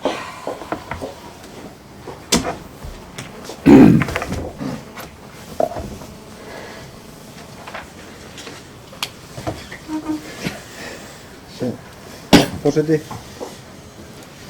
ég svo sem málið komið upp og rætt okkur hluti og kannski takti við fyrri umræðum í þessu máli og þetta verður þá síðari og seinasta að þá á skortistundum svona kannski talandi lýðræði og allt sem því fylgir þá líka allt í lagi svona virðing og smá vinsemd í garð okkar allra og ég held að niðurstaða mín og kannski þeirra sem á þetta horfa og hlýða hljóti að vera svo að eina vandamál okkar hérna í Mós og kannski landsins alls að það bara til ein Sigrún Pálsdóttir bæjarfulltrúi íbúahreyfingarinnar og það kannski vont ef við getum ekki að hafandi persónulega skoðun og öllu, við verðum að eins og kannski búið margkomin á hérna, þetta í réttum ferlum, höfum ekki áhyggjur, það verður að spurja álits og leita ráða og það verður gefið tækifæri til að skrifa þetta athugasemdir og hlusta á álit allra, það verður sendt í auglýsingu og með allir komið athugasemdir, það ekkert að fara frá okkur. En eins og ég segi, við getum illa kannski fjölfaldað Sigrúnu eða hún fá að ráða þessu öllu. Þetta allt í ferlum, kannski sem betur fer, held ég. En takk fyrir. Ólafur Ingi, gjör svo vel. Forseti, ég vil byrja að þakka bæjarstjóra fyrir að bera mig sakirnar. Það spara mig það að þegar að bæjarstjóra Sigrún enn og aftur með og hefur rangt eftir mér. Ég að vera svo vanið því að ég fyrir bara að hætta að bera þetta að mér. En ég held að okkur ágætu bæjarfulltrúi Sigrún Pálsdóttir sé að misskilja þetta. Mér finnst það eiginlega vera búið að koma fram í þeim málflutningi sem hér hefur verið hjá öðrum bæjarfulltrúum. Að það að þetta mál bara komið í þann farveg að það búið að samþykkja það að setja þetta verkefni per se í auglýsingu. Það sem síðan verður kallað til þess að kynna það fyrir þeim sem að hugsanlega hafa eitthvað athugasemdir við verkefnið og þá geta þeir sett í sína athugasemdir, síðan verður allar athugasemdir teknar og metnar en það ekki verið að ákveða neitt með þessari samþykktu skipulagsnefndar annað en það bara að setja þetta í auglýsingu. Þannig bæjarfulltrúi tala hér ítreka bara eins og hér sé bara loka afgreiðslu málsins á ferðinni. Og hér það ákveða að þetta verður bara gert svona. Það bara langt þar í frá. Og varðandi hvernig hún talar þessa ágætu verkfræðistofu sem fengið að vinna verkefni til þess að lesa og ég hef ekki grun annað en það að þessi ágætu verkfræðingar sem þarna að vinna sé að vinna bara samkvæmt heilindum. Ég líti á þetta bara sem ráðgjöf, þetta bara aðgjöf þjónusta sem við bara byrjum að koma með sitt mat komið með tillögur en það þurfa síðan að meta tillögur þeirra aftur og ef það ekki þá þá okkur aðra til að meta það aftur hvar endar svo vitleysa. Nú ég er ekki alveg klár, ég kannski bara svona illa með, ég veit ekki hver þessi vatnsverndarnefnd ég bara kannast ekki við nafnið, það getur vel verið að það hafi farið fram hjá mér, leiðréttir mig bara, sem að bæjarfulltrúi Sigurður Pálsdóttir minntist hér á áðan. Kannski áttum við svæðisskipulagsnefnd höfuðborgarsvæðisins, en það er annað. En ég vil bara ítreka það að þegar þetta mun koma aftur hér inn í bæjarstjórn og væntanlega inn í nefndir bæjarins með þeim umsögnum sem væntanlega fylgja þá mun það alltaf ráða ferðinni hjá okkur í Samfylkingunni að vatni mun alltaf njóta vafans. Við teljum bara hins vegar þetta sé bara komið í eðlilegt ferli núna, það er bara að vera að vinna málunum, við köllum eftir umsögnum frá sérfræðingum, frá íbúum, frá hverju þeim sem ætla að hafa athugasemdir við málið og svo bara hlustum við á það og metum það þá en ekki á þessu stíði. Takk. Sigrún Gjörsvall.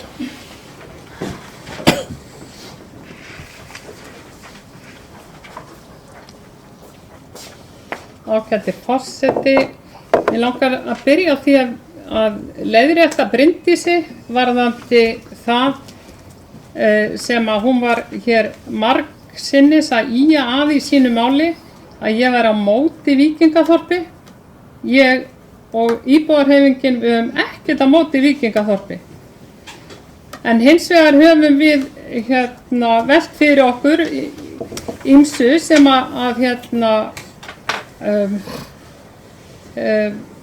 okkur finnst að mætti gera betur, eins og til dæmis við höfum ekki séð neinar upplýsingar fjármögnun þessa fyrirtækis.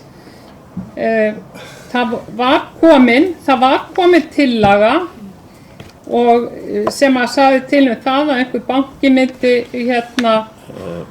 veita svo og svo miklu fé til verkefnisins ef að þetta heitlægi fyrir. Við erum að ræða skipulagsmál en ekki fjármál einstakra fyrirtækja og það er annað mál að ræða þennan aðila sem að það kemur þá bara í framhaldinu, kannski að það taka upp í bæjaráði en þetta er ekki að dagskrá hér á þessum fundi. Já, en bara af því að við erum að ræða þetta verkefni núna segi ég á móti Víkingaþorpi, ég bara telja upp þau atriði sem að íbúarhreyfingunni hefur þó svolítið vanta upp á vegna þess að þarna vera að ráðstafa landi sveitafélagsins í verkefni sem að við gerum okkur ekki alveg grein fyrir hvort gangi upp. Þetta verkefni er líka staðsett fyrir utan samgöngukerfið. Þarna eru engar almenningssamgöngur uppbyttir þannig að við vitum ekki þannig að það eru svona ýmis atriði sem að við höfum verið að velta fyrir okkur varðandi þetta mál. Þarna er mikið veðravíti, eins og Bjarki veit, þarna er mikið veðravíti og ýmis konar svona hlutir sem að við höfum verið að velta fyrir okkur vegna þess að bæjarstjórn er að ráðstafa landi Mosfellsbæjar undir þetta verkefni. Er þetta raunhæft? Er þetta ekki raunhæft? Það er spurningin. Það að ég tjái hér skoðanir íbúarhreyfingarinnar og sjálfs mín er minn réttur, Theodór, og þú veist það. Ég á rétt á því að tjá hér mínar skoðanir og tjá hér skoðanir íbúarhreyfingarinnar. Bara svo því sé til haga haldið. Ólafur Óskarsson klifar jafnan á því, fulltrúi Samfylkingarinnar hér, klifar jafnan á því að ég sé að bera hann röngum sökum. Mér finnst þetta svo hlægilegt. Mér finnst þetta svo hlægilegt tilefni. Til þess að fella svona sleggjudóma, að mér finnst það bara ekki við hæfi. Nefndin sem að þú virðist ekki hafa hugmynd að sé starfandi hérna og fer með vatnsverndarmál á höfuðborgarsvæðinu. Hún er nefnd samband sveitafélaga á höfuðborgarsvæðinu vatnasvæði og í henni eru fulltrúar allra sveitafélaga, meðal annars Jóhanna Hansen. Bara svo að því sé til haga haldið. Hver veit hvað í þessu máli. Það er mikill ástæðan fyrir því að meðal annars að við veltum fyrir okkur af hverju lagt í svona viðamikla aðgerð eins og aðalskipulagsbreytingu út af þessu máli ástæðan er einfaldlega sú að Mosfellsbær að borga mikla peninga fyrir vinnuna við þetta. Vinna við aðalskipulagsbreytingu, hún krefst gífurlegs vinnuframlags, fólks hér, hún krefst mikils vinnuframlags okkar líka. Og þess vegna væri eðlilegt að við fengjum þessar umsóknir áður til þess að geta yfirleitt ákveðið hvort við förum út í aðalskipulagsbreytingar eða ekki. Bryndís Gjórsvel.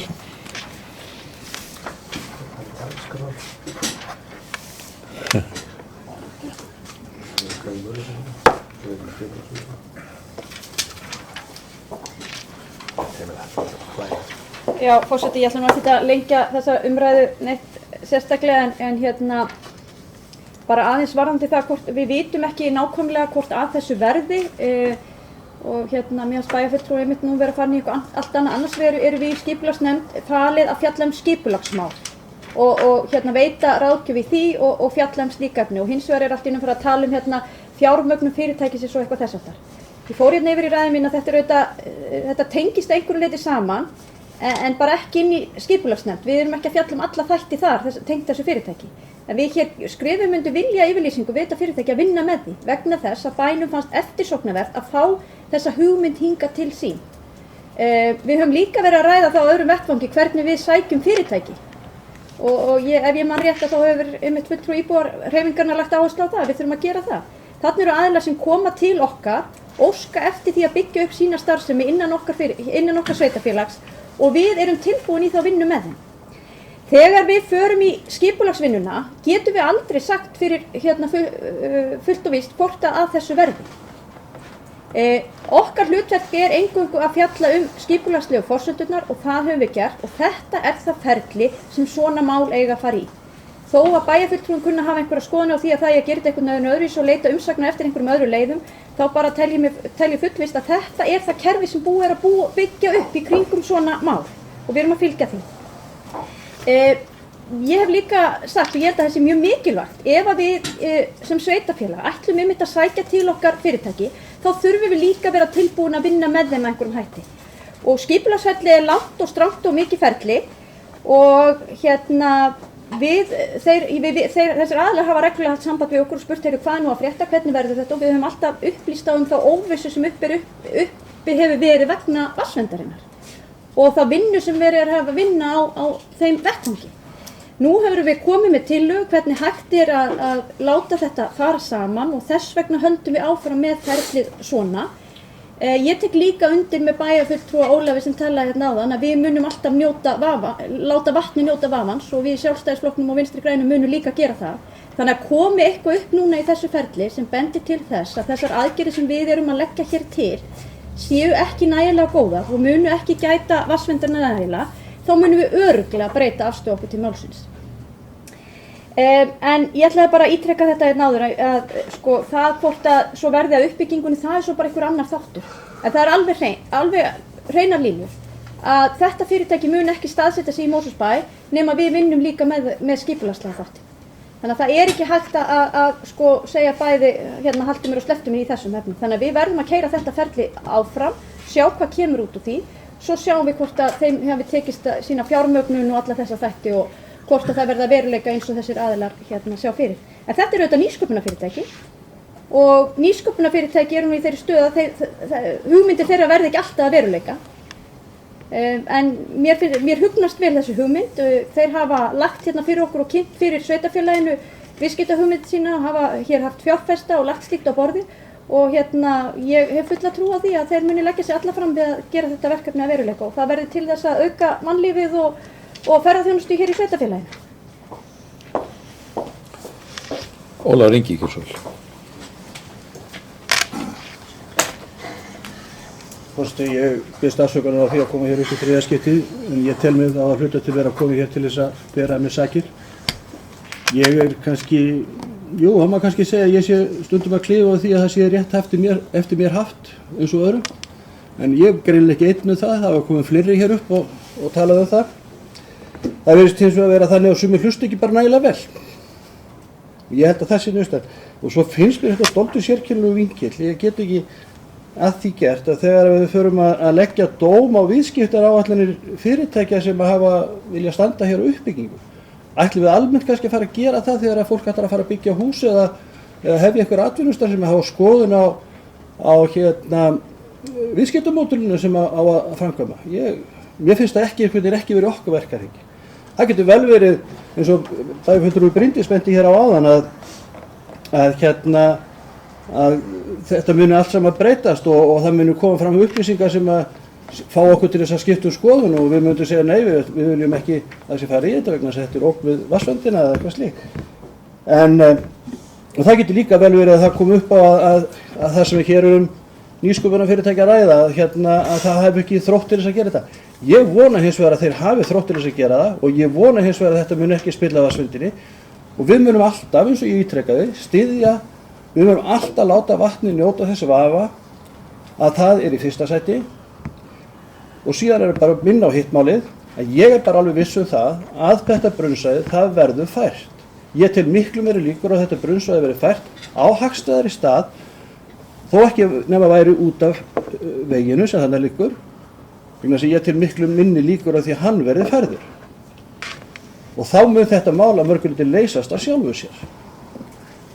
Bjarki Gjörsvöld.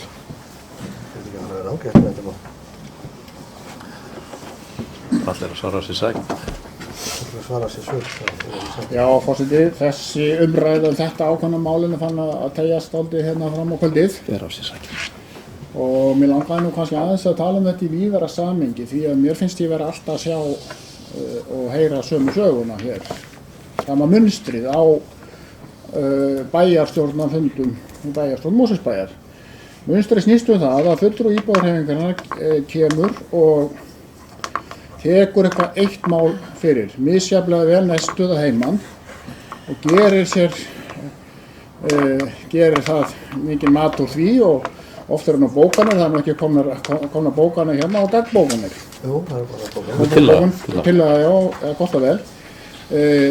Og ég skora nú á fulltrúi íbúðarhreyfingarinnar að breyta vinnubröðum sínum. Við erum ekki að tala það að fólk geti ekki tjáð sig á málefnilegan hátt, þessum hvaða fundargerð sem hvaða mál sem en þessi málflutningu fulltrúa íbúðarhreyfingarinnar, ekki núna, heldur líka síðast og þar áður, farin að segja til sín verulega og breytir fundunum í mjög einkennilega samkomur. Ég sagði hérna fyrir nokkrum vikum, þá notaði ég 3 orð til að lýsa málflutningi fulltrúa íbúðarhreyfingarinnar í ekki öllum málum, en þegar hún stekkur svona á eitt mál og ég ætla bara að endurtaka þessi 3 ágætu nafnorð. Því miður eru þau bara í fullu gildi. Þau voru það fyrir hálfum mánuði og þar áður og í dag. Að mínu viti í hnotskurn snýst málflutningur bæjarfulltrúa íbúðarhreyfingarinnar þrennt. Það er svona aðalsmerki. Rangfærslur, lýðskrum, tímasóun. Svo legg ég til að við þurfum að snúa okkur öðrum málum. Theodór Gjörsvöld.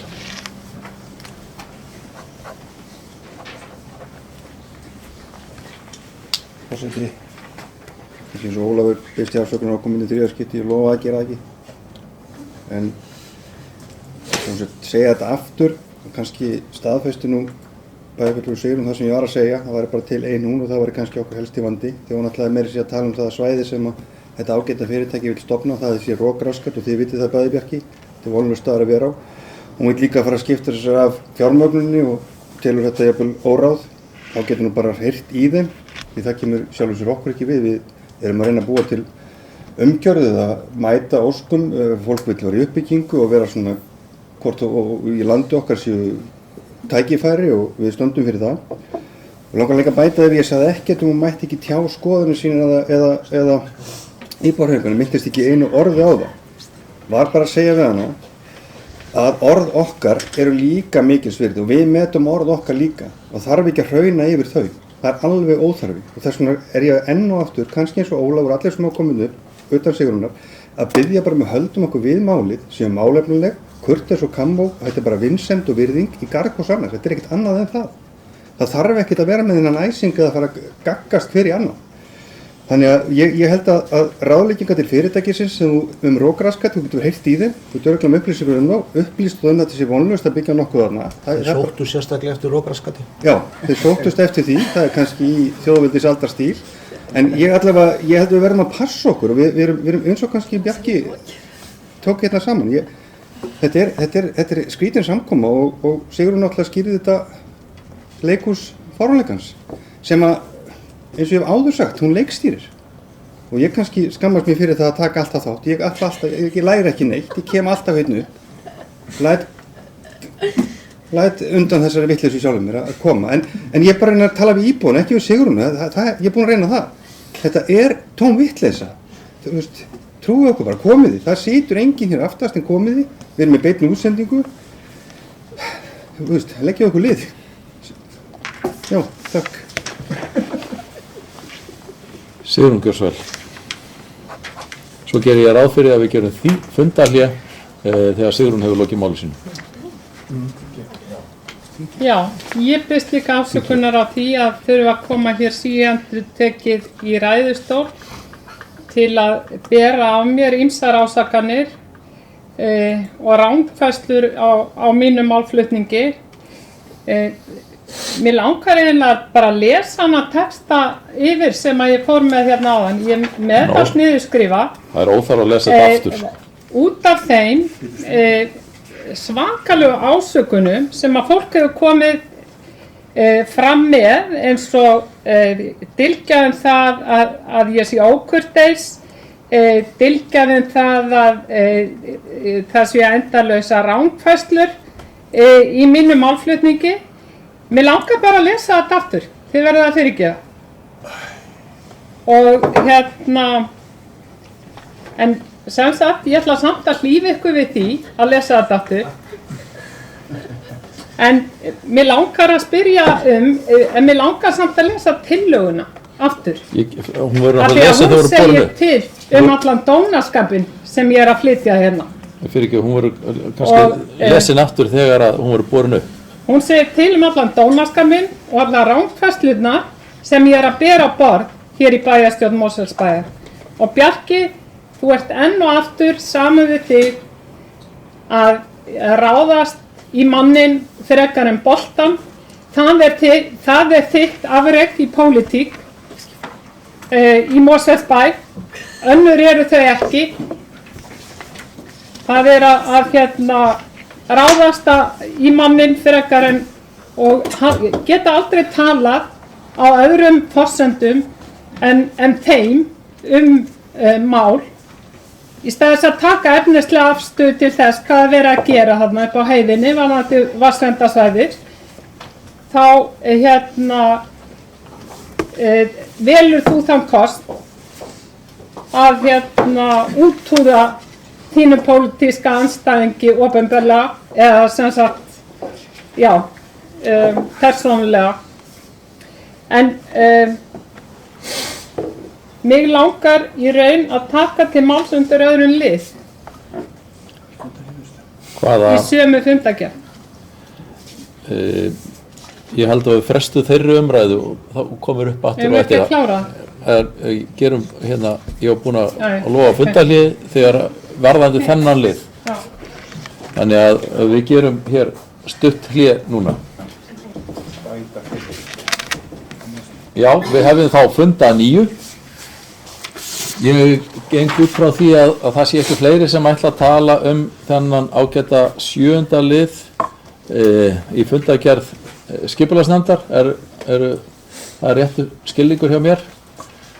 Ekki nema ef einhver ætlar að kynna einhverja bókanir á eftir, en það liggur hér fyrir tillaga í þessu máli. Ég held sér bara rétt að við klárum þennan lið og opnum svo umræði fyrir aðra liði. Erum við sátt við þá afgreiðslu mála? Já. Það liggur hér fyrir tillaga frá M-lista íbúahreyfingarinnar sem svohljóðandi: bæjarfulltrúi íbúahreyfinganna leggur til að bæjarstjórn fresti afgreiðslu á tillögum breytingar á aðalskipulagi landis Selholts þar til ljós kemur hvort leita nýju brunnsvæði í stað brunnsvæðisins í Laxnesstígum skilar árangri. Eins og staðan nú að ræða helsta vatnsverndarsvæði sveitarfélagsins og miklir hagsmunir í húfi fyrir landbúnaðarstarfsemi í Mosfellsdal og Mosfellinga alla til langrar framtíðar. Íbúahreyfingin leggur einnig til að skýrsla verkfræðistofunnar vatnaskila verði send til umsagnar hjá til þess bærum aðilum og stofnunum á sviði umhverfis og heilbrigðismála. Auk þess verði fyrirliggjandi aðal- og deiliskipulagsbreyting borin undir umhverfisnefnd Mosfellsbæjar áður en hún kemur til afgreiðslu í bæjarstjórn. Þeir sem samþykkja þessa tillögu gjöra svo gefa merki. Á móti, hún felld með 8 atkvæðum gegn 1. Bryndís, gjör svo vel. Já, forseti, við fulltrúar VAFF og D-lista óskum bókað hér undir þessa atkvæðagreiðslu. Fulltrúar VAFF og D-lista telja enga ástæðu til að fresta afgreiðslu þessa máls. Málið í réttum farvegi eins og lög og reglur segja til um. Allir til þess bærir aðilar munu gefa umsagnir og fjalla máli í því ferli sem nú fer á stað. Ólafur Ingi, gjör svo vel. Forseti, vegna afgreiðslu þessa máls þá viljum við bæjarfulltrúar Samfylkingarinnar bóka eftirfarandi. Bæjarfulltrúar Samfylkingarinnar sjá ekki ástæðu til að fresta því lögformlega ferli sem í gangi varðandi breytingu á aðal- og deiliskipulagi vegna fyrirhugaðra framkvæmda í landi Selholts. Samþykkt skipulagsnefndar lítur einvörðungu að því að tillaga verði send til auglýsingar samkvæmt skipulagslögum þar sem meðal annars verður kallað eftir athugasemdum til umsagnar. Takk. Nú, fleiri hafa ekki hvað sér hljóðs þennan dagskrárlið, þannig að orðið laust aðra dagskrárliði. Sigrún, gjör svo vel. Það að segja aðra dagskrárliði í fundargerð skipulagsnefndar. Og Sigrún var búin að biðja orðið og hún tekur til máls. Gjör svo vel.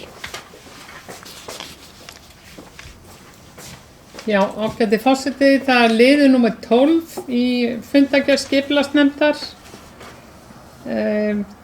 Hann heitir, hvað heitir hann?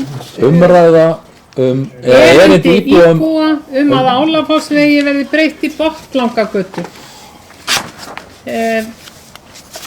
Þetta svolítið skrítið mál og skrítið heiti á þessu erindi, en látum það liggja milli hluta.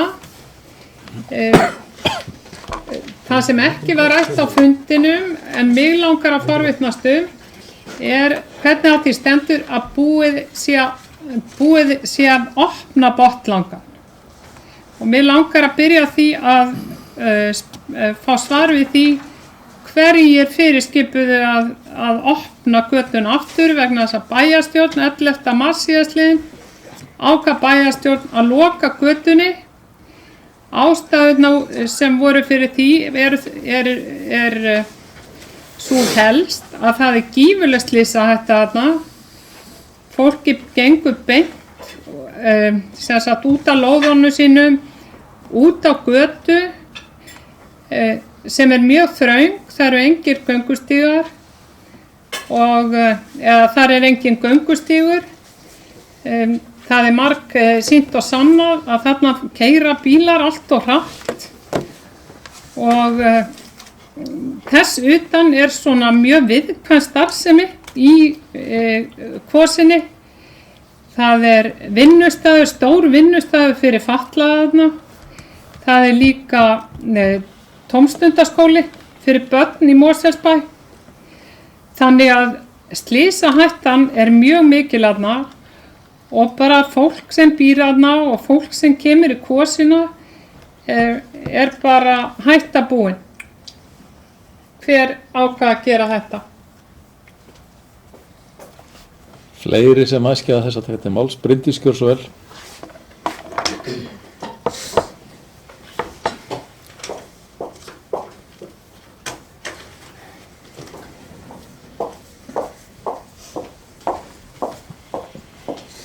Já, forseti, ég ætla að taka til máls undir þessum sama lið. Númer 12, erindi íbúum Álafossvegi verði breytt í Botnlangagötu. Ástæða þess að þetta mál var tekið til umræðu í skipulagsnefnd á síðasta fundi sem við fjöllum nú var svo að framkvæmdastjóri umhverfissviðs óskaði eftir því að fara með nefndinni yfir það hvernig unnið hafi verið með þá ákvörðun nefndarinnar á sínu tíma að fallast á að gera götuna botnlanga.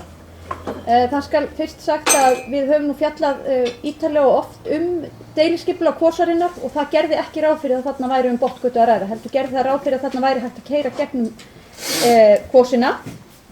Og það örugglega þannig að það ekki allir á eitt sátti við það að götunni verði lokað. En við samþykktum það þó á fund okkar og nú man ég nú ekki alveg dagsetningu á því en fyrir einhverju síðan að þá varð hér svolítið breyting á afstöðu nefndarinnar til þess hvort þetta ætti að vera botngata eða ekki og það var fyrst og fremst vegna þess að framkvæmdastjóri umhverfissviðs hafði breytt afstöðu sinni í málinu og lagði til við okkur að við myndum fallast á að þarna væri botngötu að ræða. Ég held að sé nú ástæða til þess að taka það fram að það eingöngu 15 km hámarkshraði í Álafossskvosinu og það bannað að keyra þunga bíla þannig gegnum Kvosina en reynslan segir okkur og ábendingar frá íbúum á þá leið að fólk virði ekki þessa merkingar og þær reglur sem þarna gilda. Þar að leiðir þá samþykktum við að gatan yrði gerð að botnlanga. Það var prófað með svona bráðabirgðalokun hérna í sumar og það þá bara ákvörðun sem tekin hér inn á umhverfissvið bæjarins að fara eftir þessari ákvörðun okkar að gera þetta botngötu með því og þar var út í einhverja bráðabirgða aðgerðir en það lá alltaf ljóst fyrir að það yrði að fara í einhverja langtíma aðgerðir til þess að gera þetta almennilega botngötu og gera bílastæði og annað þannig úr garði að þetta myndi allt sem að ganga upp. En framkvæmdastjóri umhverfissviðs upplýsti okkur það á þessum fundi að það væri búið að vinna núna 2 tillögur af landslagsarkitekt sem hefur unnið deiliskipulag Kvosarinnar fyrir okkur og búið að leggja það undir einhvern hóp íbúa sem framkvæmdastjórinn hefur verið í samstarfi við og þær tillögur hafa ekki hugnast íbúum.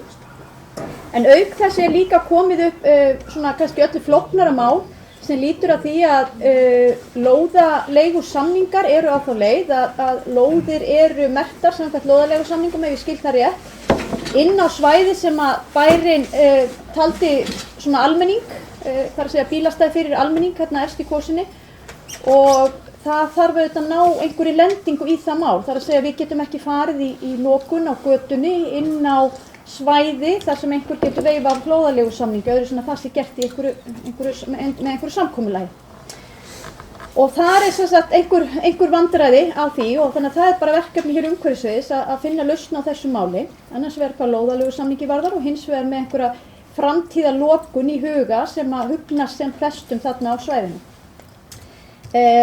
Mér langar þó að segja hvað þetta mál varðar því að eins og ég sagði áðan þá hefur þetta verið tekið nokkru sinni fyrir og sitt sýnist hverjum og við töldum í rauninni að þeirra aðgerðir sem farið var í með merkingum, þungaflutningar ekki leyfðir og 15 km hámarkshraði, ég held að sé líka búið að setja upp svona vistgötumerki þarna, að við töldum nú fyrst að það ætti að duga, fólk ætti nú almennt að virða lög og reglur og umferðarmerki og það ætti að gera þetta rými þannig úr garði að fólk væri þarna öruggt. En eins og ég segi, reynslan virðist sína annað eða þar að segja íbúar eru allavega ákveðnir í því og svo ráðgjöf sem við höfum fengið í nefndinni að fallast á þetta þannig að ég gerir ráð fyrir því að svo ákvörðun standi en það þarf bara að finna á því einhverja tæknilega lausn hvernig hægt að leysa þetta mál. Ég veit samt ekki hversu mikið við eigum að ræða það að hér sé mikið óöryggi á ferðinni. Ég meina það tíðkast mjög víða að það séu götur og fólk labbi á götum og þegar gata merkt sem vistgata og hámarkshraðin ekki nema 15 km hraði þá myndi og allir umferðarsérfræðingar held ég að séu sammála það á að ganga upp. Sumir hafa merkt á aðstæðuna síðu þarna með þeim hætti að þarna brekka og fólk komið svolítið hratt niður brekkuna. Hún reyndar mjög þröng þannig að upplifun þess sem akaðna bifreið hlýtur að vera að eiga hægja á sér, það eru bílastæði þarna meðfram og svona. En ég vona að það finnist einhver lausn á þessu sem er farsæl fyrir alla aðila og þá er líka ástæða til þess að minna á það mun örugglega kosta sveitarfélagi eitthvað að ráðast í svona varanlega framkvæmdir á svæðinu. Það þarna bílastæði sem alltaf hefur staðið til að sé bílastæði fyrir svona almenning. Og ég held reyndar að það sé mjög mikilvægt að það sé það því að þarna eru skemmtilega gönguleiðir meðal annars meðfram okkar fallega stíg meðfram Varmóni. Þarna getur verið mjög æskilegt fyrir fólk að koma og leggja á það bílastæði og labba Reykjalundarskóginn og upp með Varmóni. og þetta er fallegt svæði í alla staði. Það hefur reynda verið farið í mjög mikla framkvæmdir á síðustu árum í Kvossinni og hérna mjög margt vel gert þarna og hefur kostað tölverða peninga. Bærinn hefur farið í slíka framkvæmdir en það þarf einhvern veginn að áfangaskipta þeim og vonandi kemur svo líka fljótlega að við getum farið í þessa framkvæmdir og ekki síður kannski líka hinum megin við húsin og að fossinum. Ég held að það veri líka mjög áhugavert að sjá okkur klára göngustíga þar og opna svona enn frekar að þessu fallega náttúrufyrirbrigði sem að fossin er. En einnig held ég reyndar að við þurfum líka að ræða það við íbúa þarna í þessar ágætu götu og húseigendur að þeir hugi kannski aðeins betur að sínum eignum og hérna þannig að þetta sé aðlaðandi og okkur öllum til sóma. Svarið við spurningunni. Hver ákvað? Bryndís Gjörsvall. Já, forseti, það var spurt hérna hver ákvað. Þetta er ákvörðun sem tekin inn á umhverfissviði. Það er að segja að það var sett upp bráðabirgðalokun en það er ekki búið að finna góða varanlega lausn á hlutunum. Og ég ætla bara líka að ítreka það, við í skipulagsnefnd tökum ákvörðun út frá skipulagslegum forsendum og við skipuleggjum hérna hluti en það er ekki endilega ákveðið að það veri framkvæmt samkvæmt því strax á morgun. Og eins og ég sagði hérna þá gerir skipulagi svo sem ekki ráð fyrir þessu þó að við höfum núna samþykkt lokun. Þannig að það þarf að finna einhverja góða lausn á málinu og ég gerir ráð fyrir að svo bráðabirgðalausn sem var í sumar hafi ekki verið talin að hálfu sérfræðingarna til þess bæra standa áfram eða þá að það hefur eitthvað truflað þetta varðandi lóðaleigusamninga. Mér er ekki alveg ljóst hvort heldur það er. Theodór, og svo.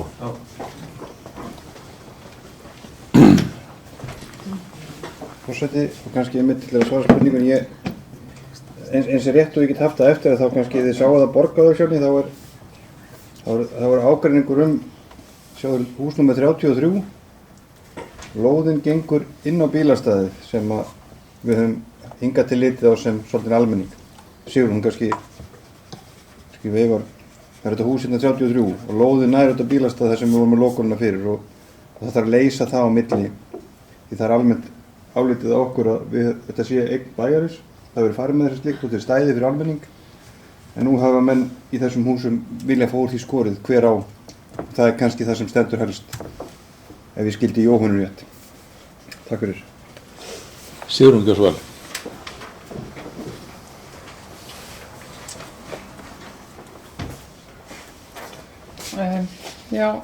Ágæti forseti.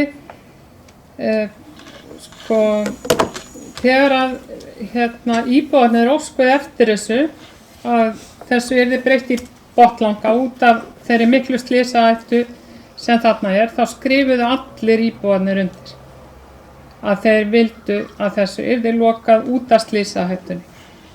Og eins og ég sagði þarna vinnustað fyrir fatlaða, þarna skóli fyrir lítil börn, bílarnir koma brunandi niður þessa brekku sem Bryndís talaði á miklum hraða og fólk og þarna sem sagt húshorn og einmitt hjá Ásgarði, þessum vinnustað fyrir fatlaða, það húshorn og þar meðal annars alveg stórkostleg slysahætta að sem sagt fólk gangi fyrir hornið og beint fyrir næsta bíl sem kemur brunandi upp brekkuna og eins og framkom áðan á miklum hraða og mér fannst eiginlega mjög athyglisvert að hlusta á formann skipulagsnefndar Bryndísi Haraldsdóttur tala að það væri svona mismunandi skoðanir á því hvort þetta loka þessu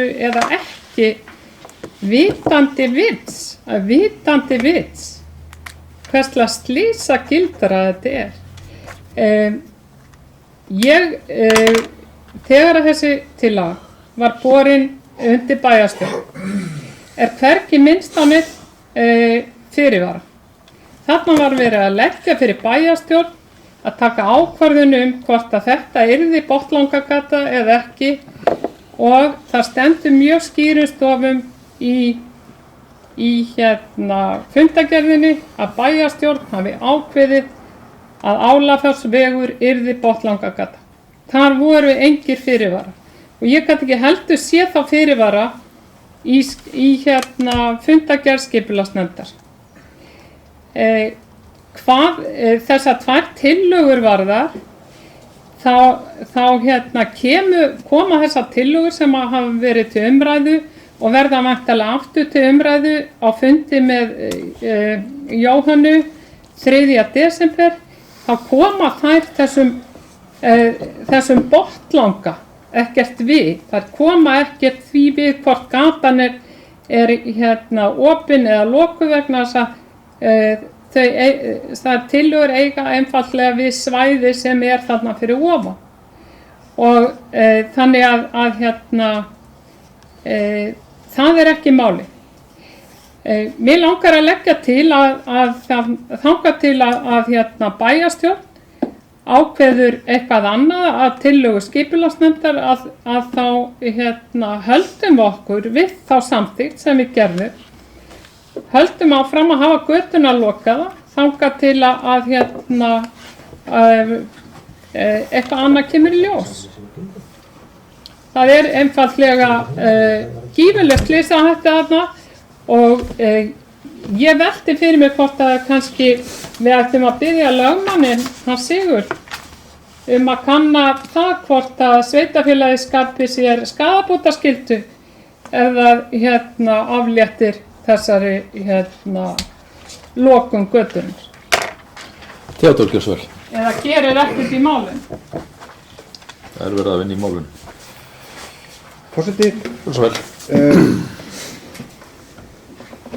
Svolítið að kunnumlegum slóðum, en það ákveðin ómöguleiki í málinu og hann sá að við ákvörðunina við hugðum ekki að okkur. Ég veist að lögmaður sé nú sammála því að niðurstaðan svo að það enginn, þó að íbúi í 31 eða 33 hafi undirritað hann vilji loka botnlangan, og það breytir ekki því. Við tökum ekki yfir hans eigur eða hans rétt. Það málið, og við kannski hjá bænum og við í bæjarstjórn og undirbúningin gættum þess ekki að hafa þetta á hreinu. Viðkomandi hefur efasemdir það og þannig verður það, við erum að leysa því fyrst þannig. Við göngum ekki yfir rétt hans og ég veist að Sigrún, eins lýðræðisleg hún og uppsýkjum af því að þá náttúrulega tryggjum við það að réttur íbúinu sé í hávegum háður. Það er óumdeilt að það er vilji til að gera, það er óumdeilt að við samþykktum þetta, en það er ákveðin ómöguleiki í þessu öllu saman. Þannig að þess vegna erum við hér og þess vegna tel ég að þessi ráðstöfun okkar sé rétt. Hins vegar slysagildrur, og þá held ég að enginn hér inni vilji stuðla að slysum eitthvað til stórkostlega ekki, en það eru ákveðin merki þarna og það er svo okkar allra í samfélaginu hvort við virðum það ekki. Og við þekkjum nú kannanum þegar við virðum ekki endilega umferðarhraðann, meðal þess í Baugshlíð, nýlega kannunum því 50% okkar í Baugshlíðinu ókum á hratt, þar sem 30 km hámarkshraði. Þannig ég biðja alla bara að aka varlega í kosinni og virða umferðarmerki og reglur. En ég held allavega að við skulum leyfa bara bænum og starfsfólkinu okkar að leiða þetta mál til lykta og virða eignarrétt eða umræðurétt aðila áður heldur en við göngum á hann. Takk. Haraldur Gjörsvel.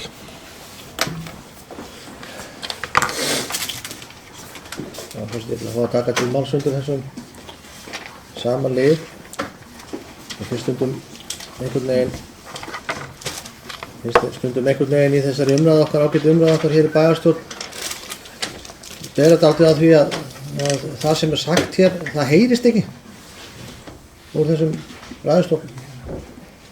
Mér fannst Bryndís Haraldsdóttir fara mjög vel yfir málið hér áðan, en síðan kom bæjarfulltrúi hér upp og virtist ekki hafa heyrt það sem hún sagði, eða ekki hlusta. Nú veit ég ekkert hvort að það er að vilja eða bara þreytu yfir hvað þetta eru langir og leiðilegir fundir. Kannski það sem veldur því. En í þessu ég ætla bara að ítreka hér nokkur atriði því. Það liggur fyrir ákvörðun í þessu máli. Það liggur fyrir ákvörðun að þessi vegi skuli lokað. Þeirri ákvörðun hefur ekkert verið breytt.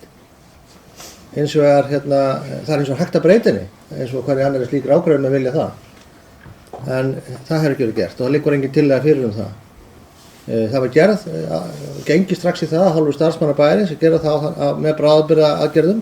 Það hefur komið í ljós að þær bráðabirgðaaðgerðir gangi ekki upp og brjóta meðal annars á rétti við lóðarhafa. Og þá þarf náttúrulega að hugsa málið upp á nýtt og það er verið að gera. Þannig að ég bið nú bæjarfulltrúa hvaða flokki sem eru að hvort sem það er íbúðarhreyfingunni eða einhverjum öðrum flokkum, að gefa starfsmönnum bæjarins þá tækifæri til þess að koma þessu í þann farveg sem þarf þá að vera, til þess að setja framfylgja þessari ákvörðun á réttan og löglegan hátt. Það kom líka fram og efasemdir dómbærni formanns skipulagsnefndar á umferðaröryggi og hvað var í vistgata og svo framvegis. Og hættu stigum alls konar. Það er víða hætta þar sem bílar eru og í alls staðar. Þar þarf að vara sig. Þess vegna er 15 km hámarkshraði í Álfaskógs og ráðstafanir gerðar til það svo sé. Ef eftir því var farið þá af öllum sem hana aka, þá götu, þá er það mat allra þeirra sérfræðinga sem að svona hlutum koma að hætta gangandi verkfærananda að sé hverfandi. Það er allstaðar hins vegar einhver hætta, það er held ég vonlaust að komast hjá því. Þannig að ég held við þurfum bara að hafa það í huga. Síðan sko hvað varðar skiptar skoðanir lokun þessa ágæta vegar. Ég fullyri að það eru skiptar skoðanir það, þó að allir íbúar kannski við þessa götu vilji loka þessum botnlanga. Ég var til dæmis einn af þeim sem taldi óráð og ekki skynsamlegt að loka þessari götu, með heildarhagsmuni bæjarins í huga. En ég, það voru í mínum flokki og mínum samstarfsmenn voru mér ekki sammála og þar með er það bara þannig. Og ég veit fullt af íbúi hér í Mosfellsbæ sem eru ósammála því að loka þessari götu. Þannig að það eru skiptar skoðanir það. Fólk er líka betur en það er. En ég virði þá ákvörðun sem var tekin og ég held að hún hafi verið tekin á réttum forsendum. Ég er bara ekki alveg sammála en það er svo allt önnur saga.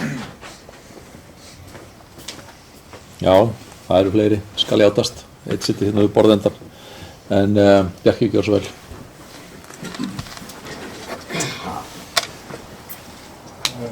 Já, forseti, ég kem hér upp undir þessu sama máli. Það er búið að segja margt af því sem mest allt komið. Það var semst að samþykkt í skipulagsnefnd. Það er lagt til að 3. mars síðastliðinn að gera brekkuna eða göttuna gegnum kvorsina að Botnlangagötu. Hins vegar átti eftir að útfæra það og það fór að sjálfsögðu yfir á umhverfissvið og það eru svona spurning hvernig það á að útfæra það og eins og hér hefur komið fram út af þarna er ákveðin lóð upp á Brekkubrúninni nálægt vatnstanginum sem er svona aðeins deildarminningar eignarhaldið, allavega er það þannig að það skiptir töluverðu máli hvoru megin við hlaðið eða bílastæðið þessi lokun verður gerð. Væntanlega þarf hún að vera varanleg þannig að hún verði opnanleg eða þarf að nota hana sem hjáleið og líka svona opnað fyrir snjómokstur. Þannig er staðan að málið er, eins og hér er komið fram að samþykktin liggur fyrir í skipulagsnefnd en málið er að borði umhverfissviðs til að útfæra málið, útfæra þessa lokun. Takk fyrir. Fleiri, Sigrún gjör svo vel.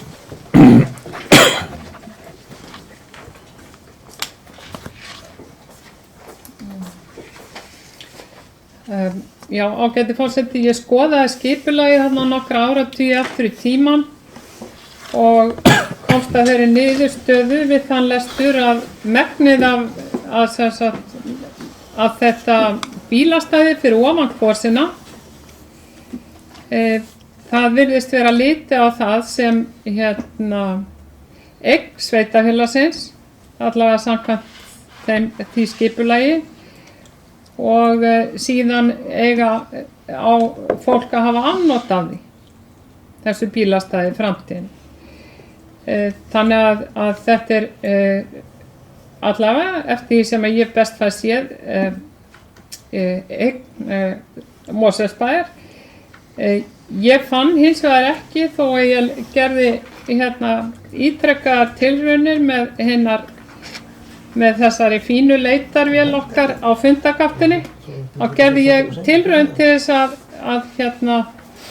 fá sem sagt lóðarlegu samningana, en ég fann enga lóðarlegu samninga og mér þætti vænt að fá senda lóðarlegu samningan væntanlega þá fyrir lóð á húsi númer 33.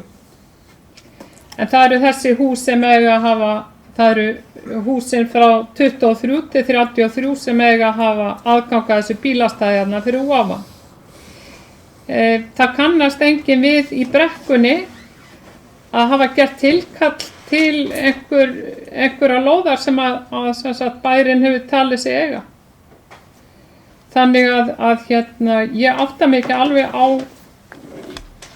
hvað þetta mál snýst.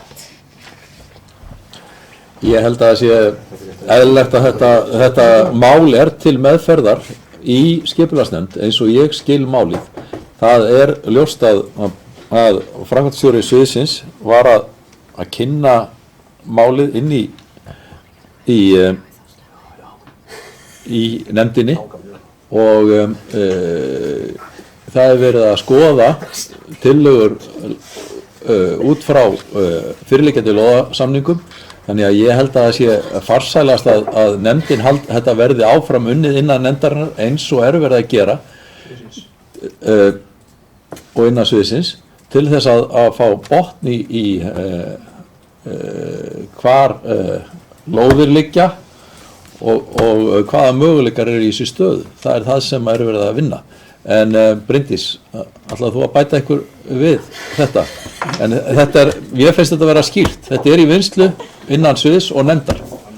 Og þarna var þetta bara verið að kynna málin, en gjör svo vel. Já, forseti, takk, ég algjörlega sammála því.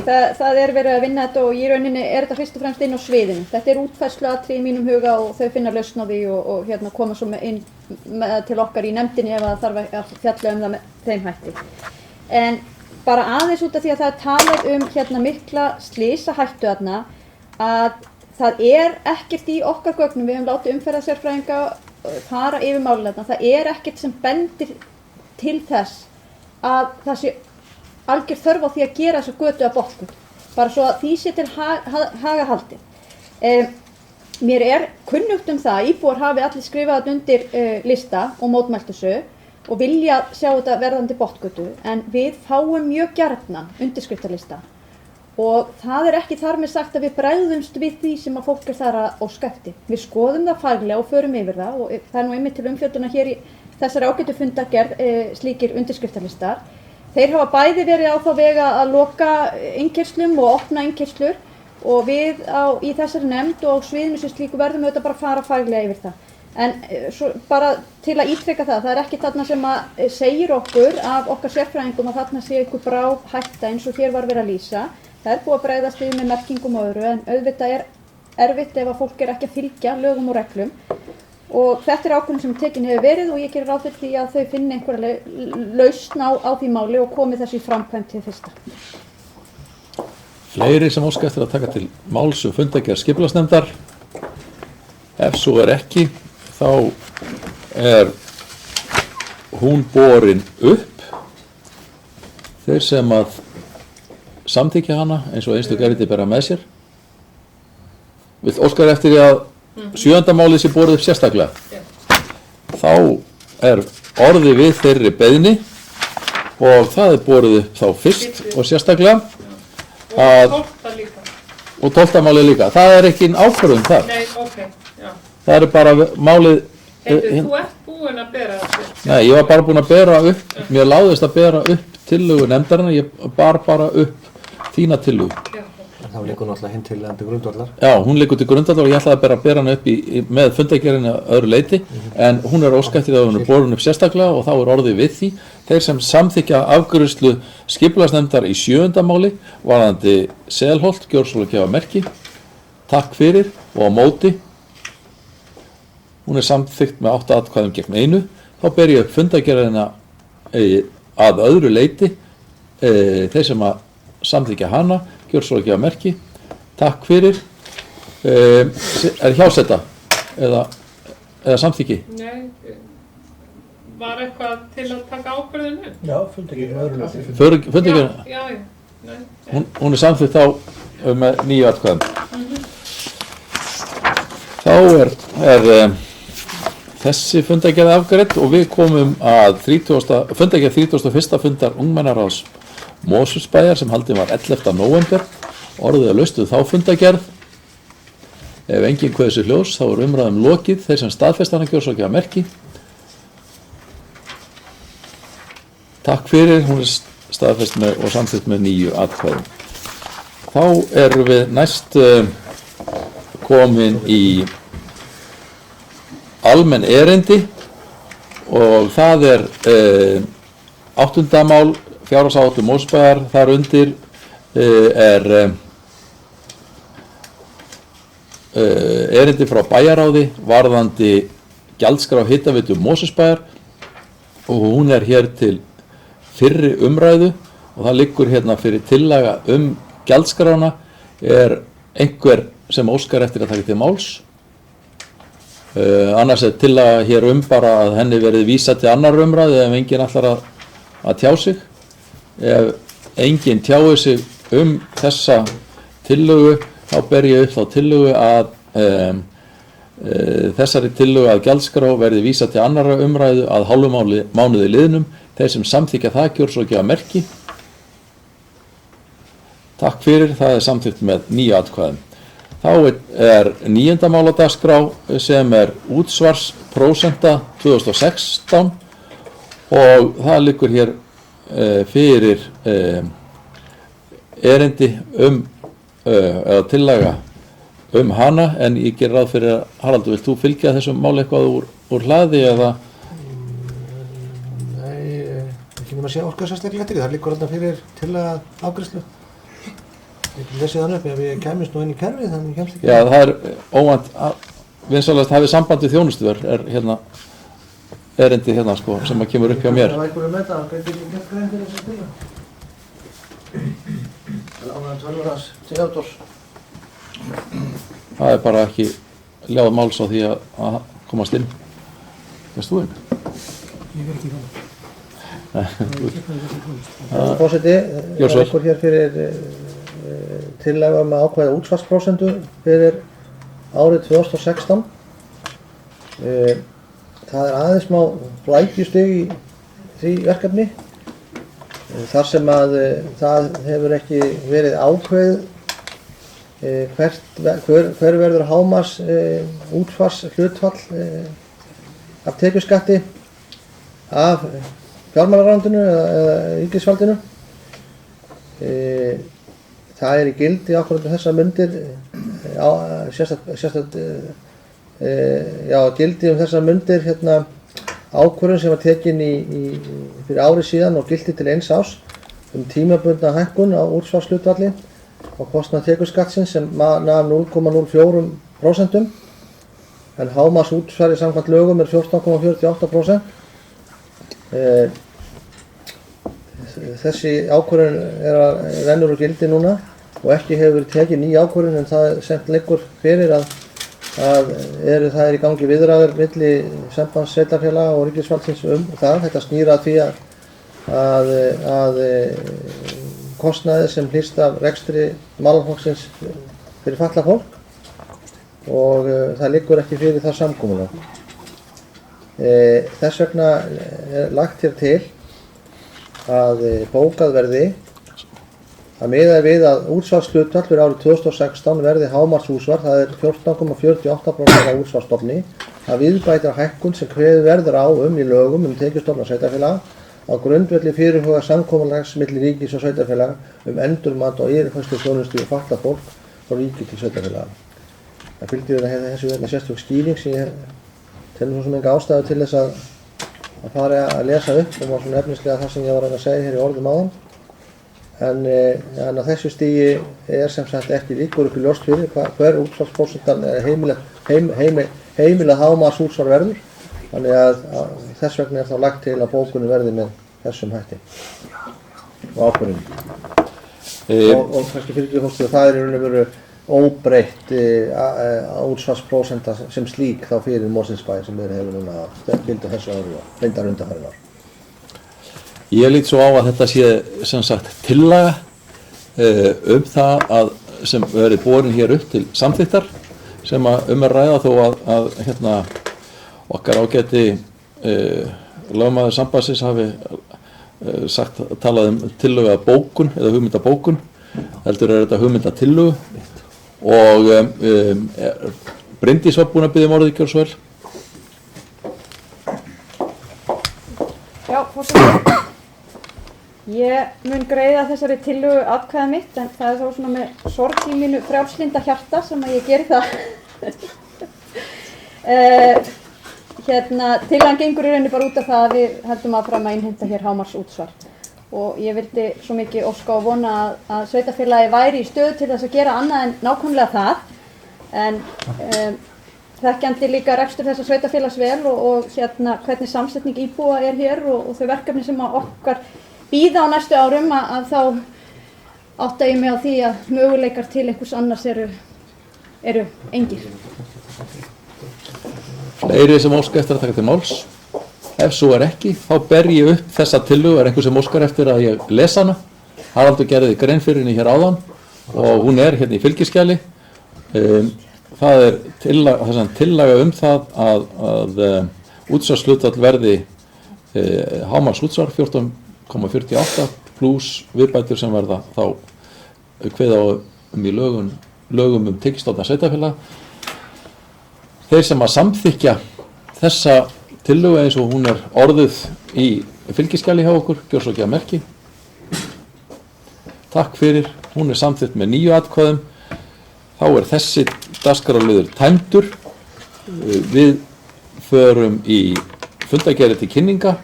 Næsta fundargerð, það er fyrsta fundargerð af þeim er fundargerð afgreiðslufundar byggingafulltrúa og það er 277. fundur sem var haldinn 7. nóvember. Orðið laust fundargerðina. Ef engin kveðs við hljóðs þá er umræðan lokið og fundargerðin lögð fram. Því næst tökum við fyrir fundargerð stjórnar Strætó og það var 227. fundur sem var haldinn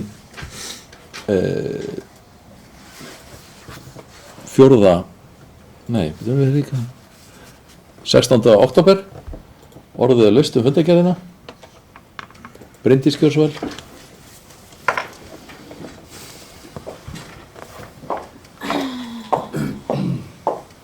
Já, forseti.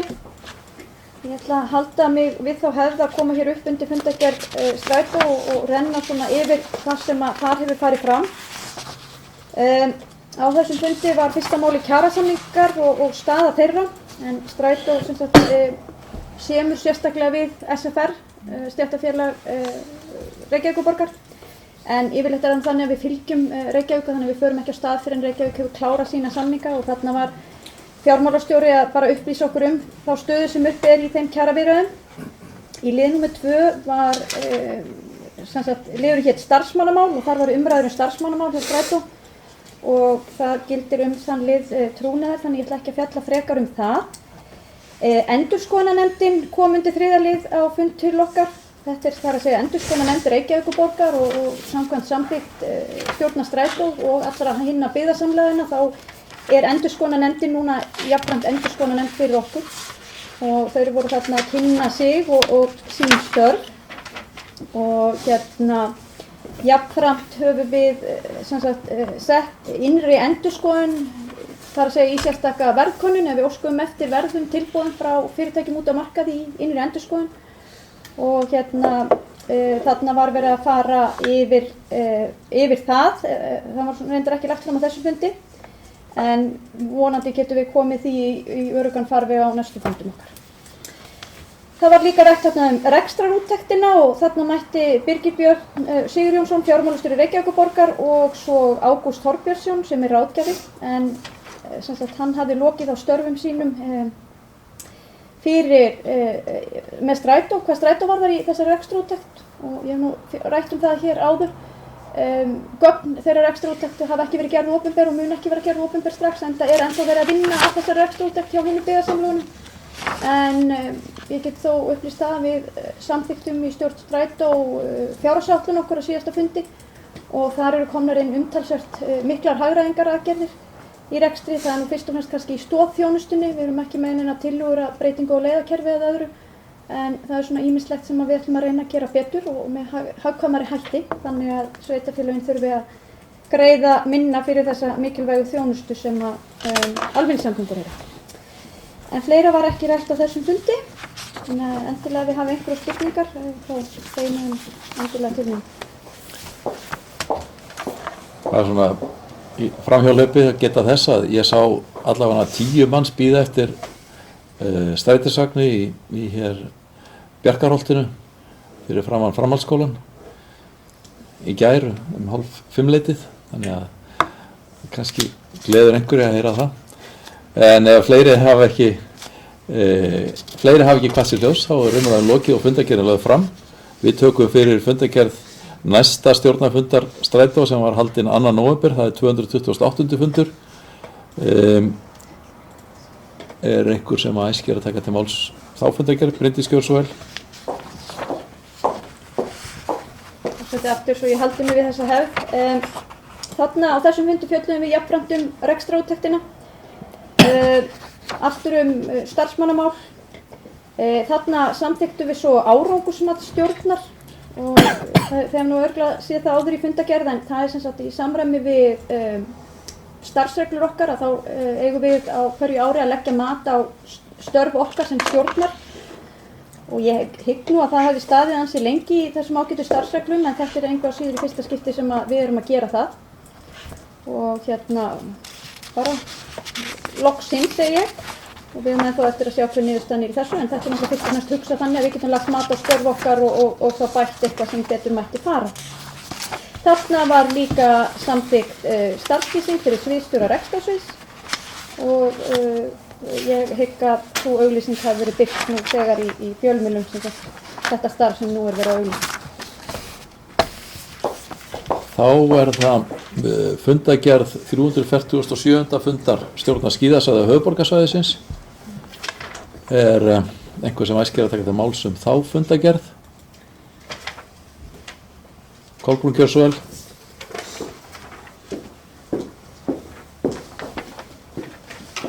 Já, takk forseti.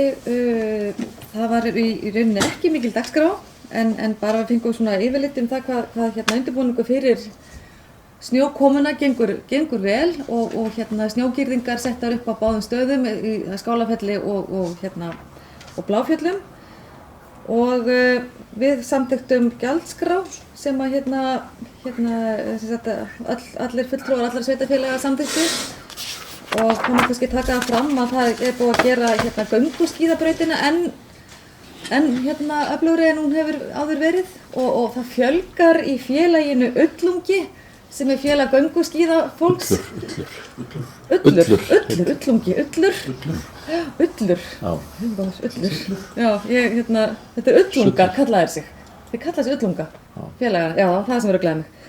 Og þeir eru, við erum mjög góða samstarfi við þá og þannig að já, þetta er svona það sem er að frétta á skíðasvæðunum og svo bara er að bíða eftir snjónum. Og ég sé að Ólafur og Ingi tekur vel við sér þegar ég nefni gönguskíða leiðirnar, þannig að maður þarf kannski bara að fjárfesta í svoleiðis búnaði. Takk, forseti. Já, fleiri sem óska eftir að taka til máls. Ef svo er ekki þá er fundargerðin lögð fram og því næst tökum við fyrir fundargerð 357. fundar Strætó sem var haldinn föstudaginn 13. eða Sorpu ætlaði að segja. Hugrekk stjórn að funda föstudaginn 13.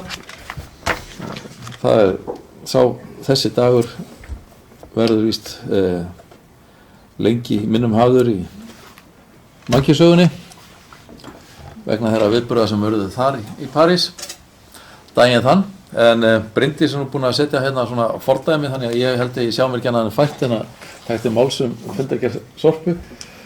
Það er rekstrareyri yfirlitið og Ég ger ráð fyrir að það hafi fylgt með, ég var nú ekki búinn að gá að því. Síðan kæra Gámafélagsins, þar sem að þeir krefist þess að fá aðgang að öllum tilboðsgögnum frá Gámaþjónustunni og þetta í kæruferli og úrskurðarnefndin upplýsingamál að fjallum þetta og framkvæmdastjóra var falið að svara kærunni. Það eru vissar áhyggjur af þessu máli. Samtök iðnaðarins og samtök atvinnurekenda, þau hafa áhyggjur af því hvernig útboðsmarkaðurinn verður ef það hafa allir uppskriftir hvers annars og hafa fullan aðgang að þeim.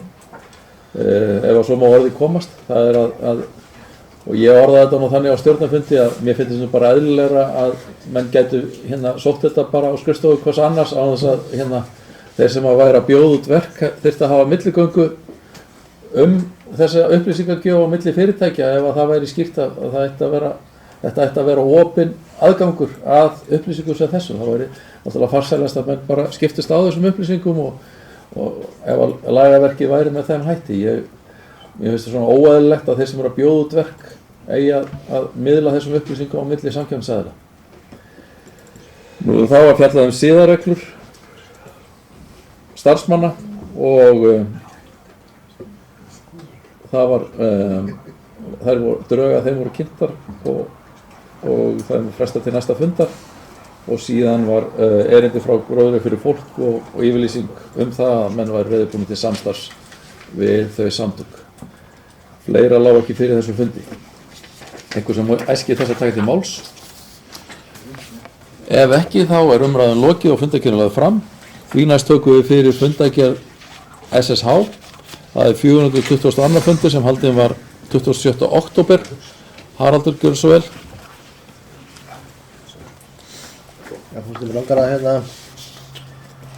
vekja athygli á tvennu. Það er máli 2 og 3 í þessari ágætu fundargerð, það er þessi aðalfundur SSH 2015. Erum við ekki, fyrirgefðu, þetta var, ertu að tala um næstu fundargerð? Ertu komin í? Já, við erum komin undan það. Ef ekki bara, býður ekki bara og við afgreiðum þessa fundargerð, ef enginn óskir að taka til máls um þessa fundargerð, þá er hún lögð fram. Því næst tökum við fyrir fundargerð 423. fundar sem var haldinn 2. nóvember og Haraldur, gjörðu svo vel. Afsakað forseti, það var einmitt sú fundargerð það vildi tala um, en þarna er annar liðun aðalfundur SSH eins og bæjarfulltrúi kunni stóð til að halda hann 29. október síðastliðinn en tæplega hálfum sólarhring áður en fundurinn átti að hefjast þá afboðaði fjármálaráðherra sig af fundurum vegna annarra verkefna mikilvægara vonandi sem hann þurfti að sinna og það var nú ákveðið að fresta fundinum í ljósi þessa og ástæðan er nú svo að á þessum ágætu aðalfundi stendur til að vera með samtal við fjármálaráðherra og ríkisvaldið þá tekjuskiptingu ríkis og sveitarfélaga og það samtal verður náttúrulega ekki samtal ef að fjármálaráðherrann er ekki á svæðinu. Það verður þá væntanlega eintal. Þannig að það var ástæðan fyrir þessari frestun, skyndilegu og síðan þessi stjórnarfundur hefur átt sér stað, þá hefur verið ákveðin í dagsetning. Hún er á föstudaginn kemur í Félagsgarði Kjós. Fundurinn hefst klukkan 1 ef ég man rétt. Og fundurinn hefst klukkan 1, þetta mæting sé 12:30. Skráning og slíkt. Þannig að ég vildi nú hvetja ykkur sem flest og helst öll að mæta á þann fund ef þið getið og því að það sé mikilvægt að við sveitarstjórnarfólk hér á svæðinu sínum samstöðu og svona vikt í þessum málum. En þessu tengt þá verður lögð fram ályktun á þessum fundi. Það er nú drög að henni undir fundargögnum þessa fundar Það er búið að fikta eitthvað í henni síðan en hún er í þessum anda, það er að segja að hvetja ríkisvaldið og raun og veru skora ríkisvaldið að hefja samtal, alveg samtal í sveitarfélögum tekjuskiptingu, aðra tekjuskiptingu ríkis og sveitarfélaga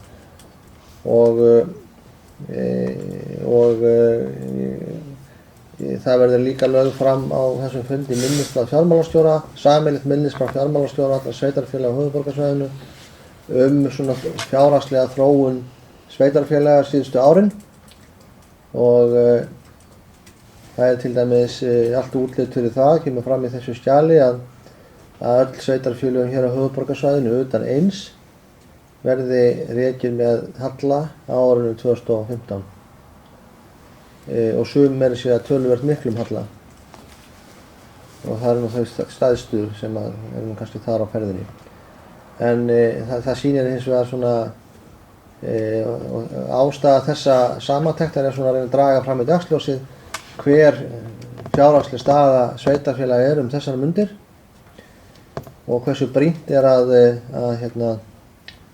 að ræða þessi mál milli ríkis og sveitarfélaga einhverju alvöru. Þannig að ég fyrsta lagi hvet ykkur til þess að mæta ef þið getið og þá að styðja við þessar ályktanir á fundinum sem að við höfum svo sem rætt hér áður og verið í sama anda og bæjar hefur hér samþykkt og bæjarstjórn fjallað sem var sérstök áskorun Mosfellsbæjar til ríkisstjórnarinnar sama efni. Þannig að efnisinnihaldið er líkt því, þannig að þetta ekki að koma neitt óvart í þessum efnum. Fleiri sem óska eftir að taka til máls? Ef svo er ekki, þá er umræðum lokið og fundagerðin lögð fram. Þá er það síðasta fundagerðin. Það er fundagerð 831. fundar Sambands íslenskra sveitarfélaga sem haldin var 30. október. Orðið er laust þá fundagerð. Ef enginn kveður sér hljóðs, þá er umræðum lokið og fundagerðin lögð fram. Fleira liggur ekki fyrir þessu fundi. Ég þakka fundasettuna og segi fundi slitið.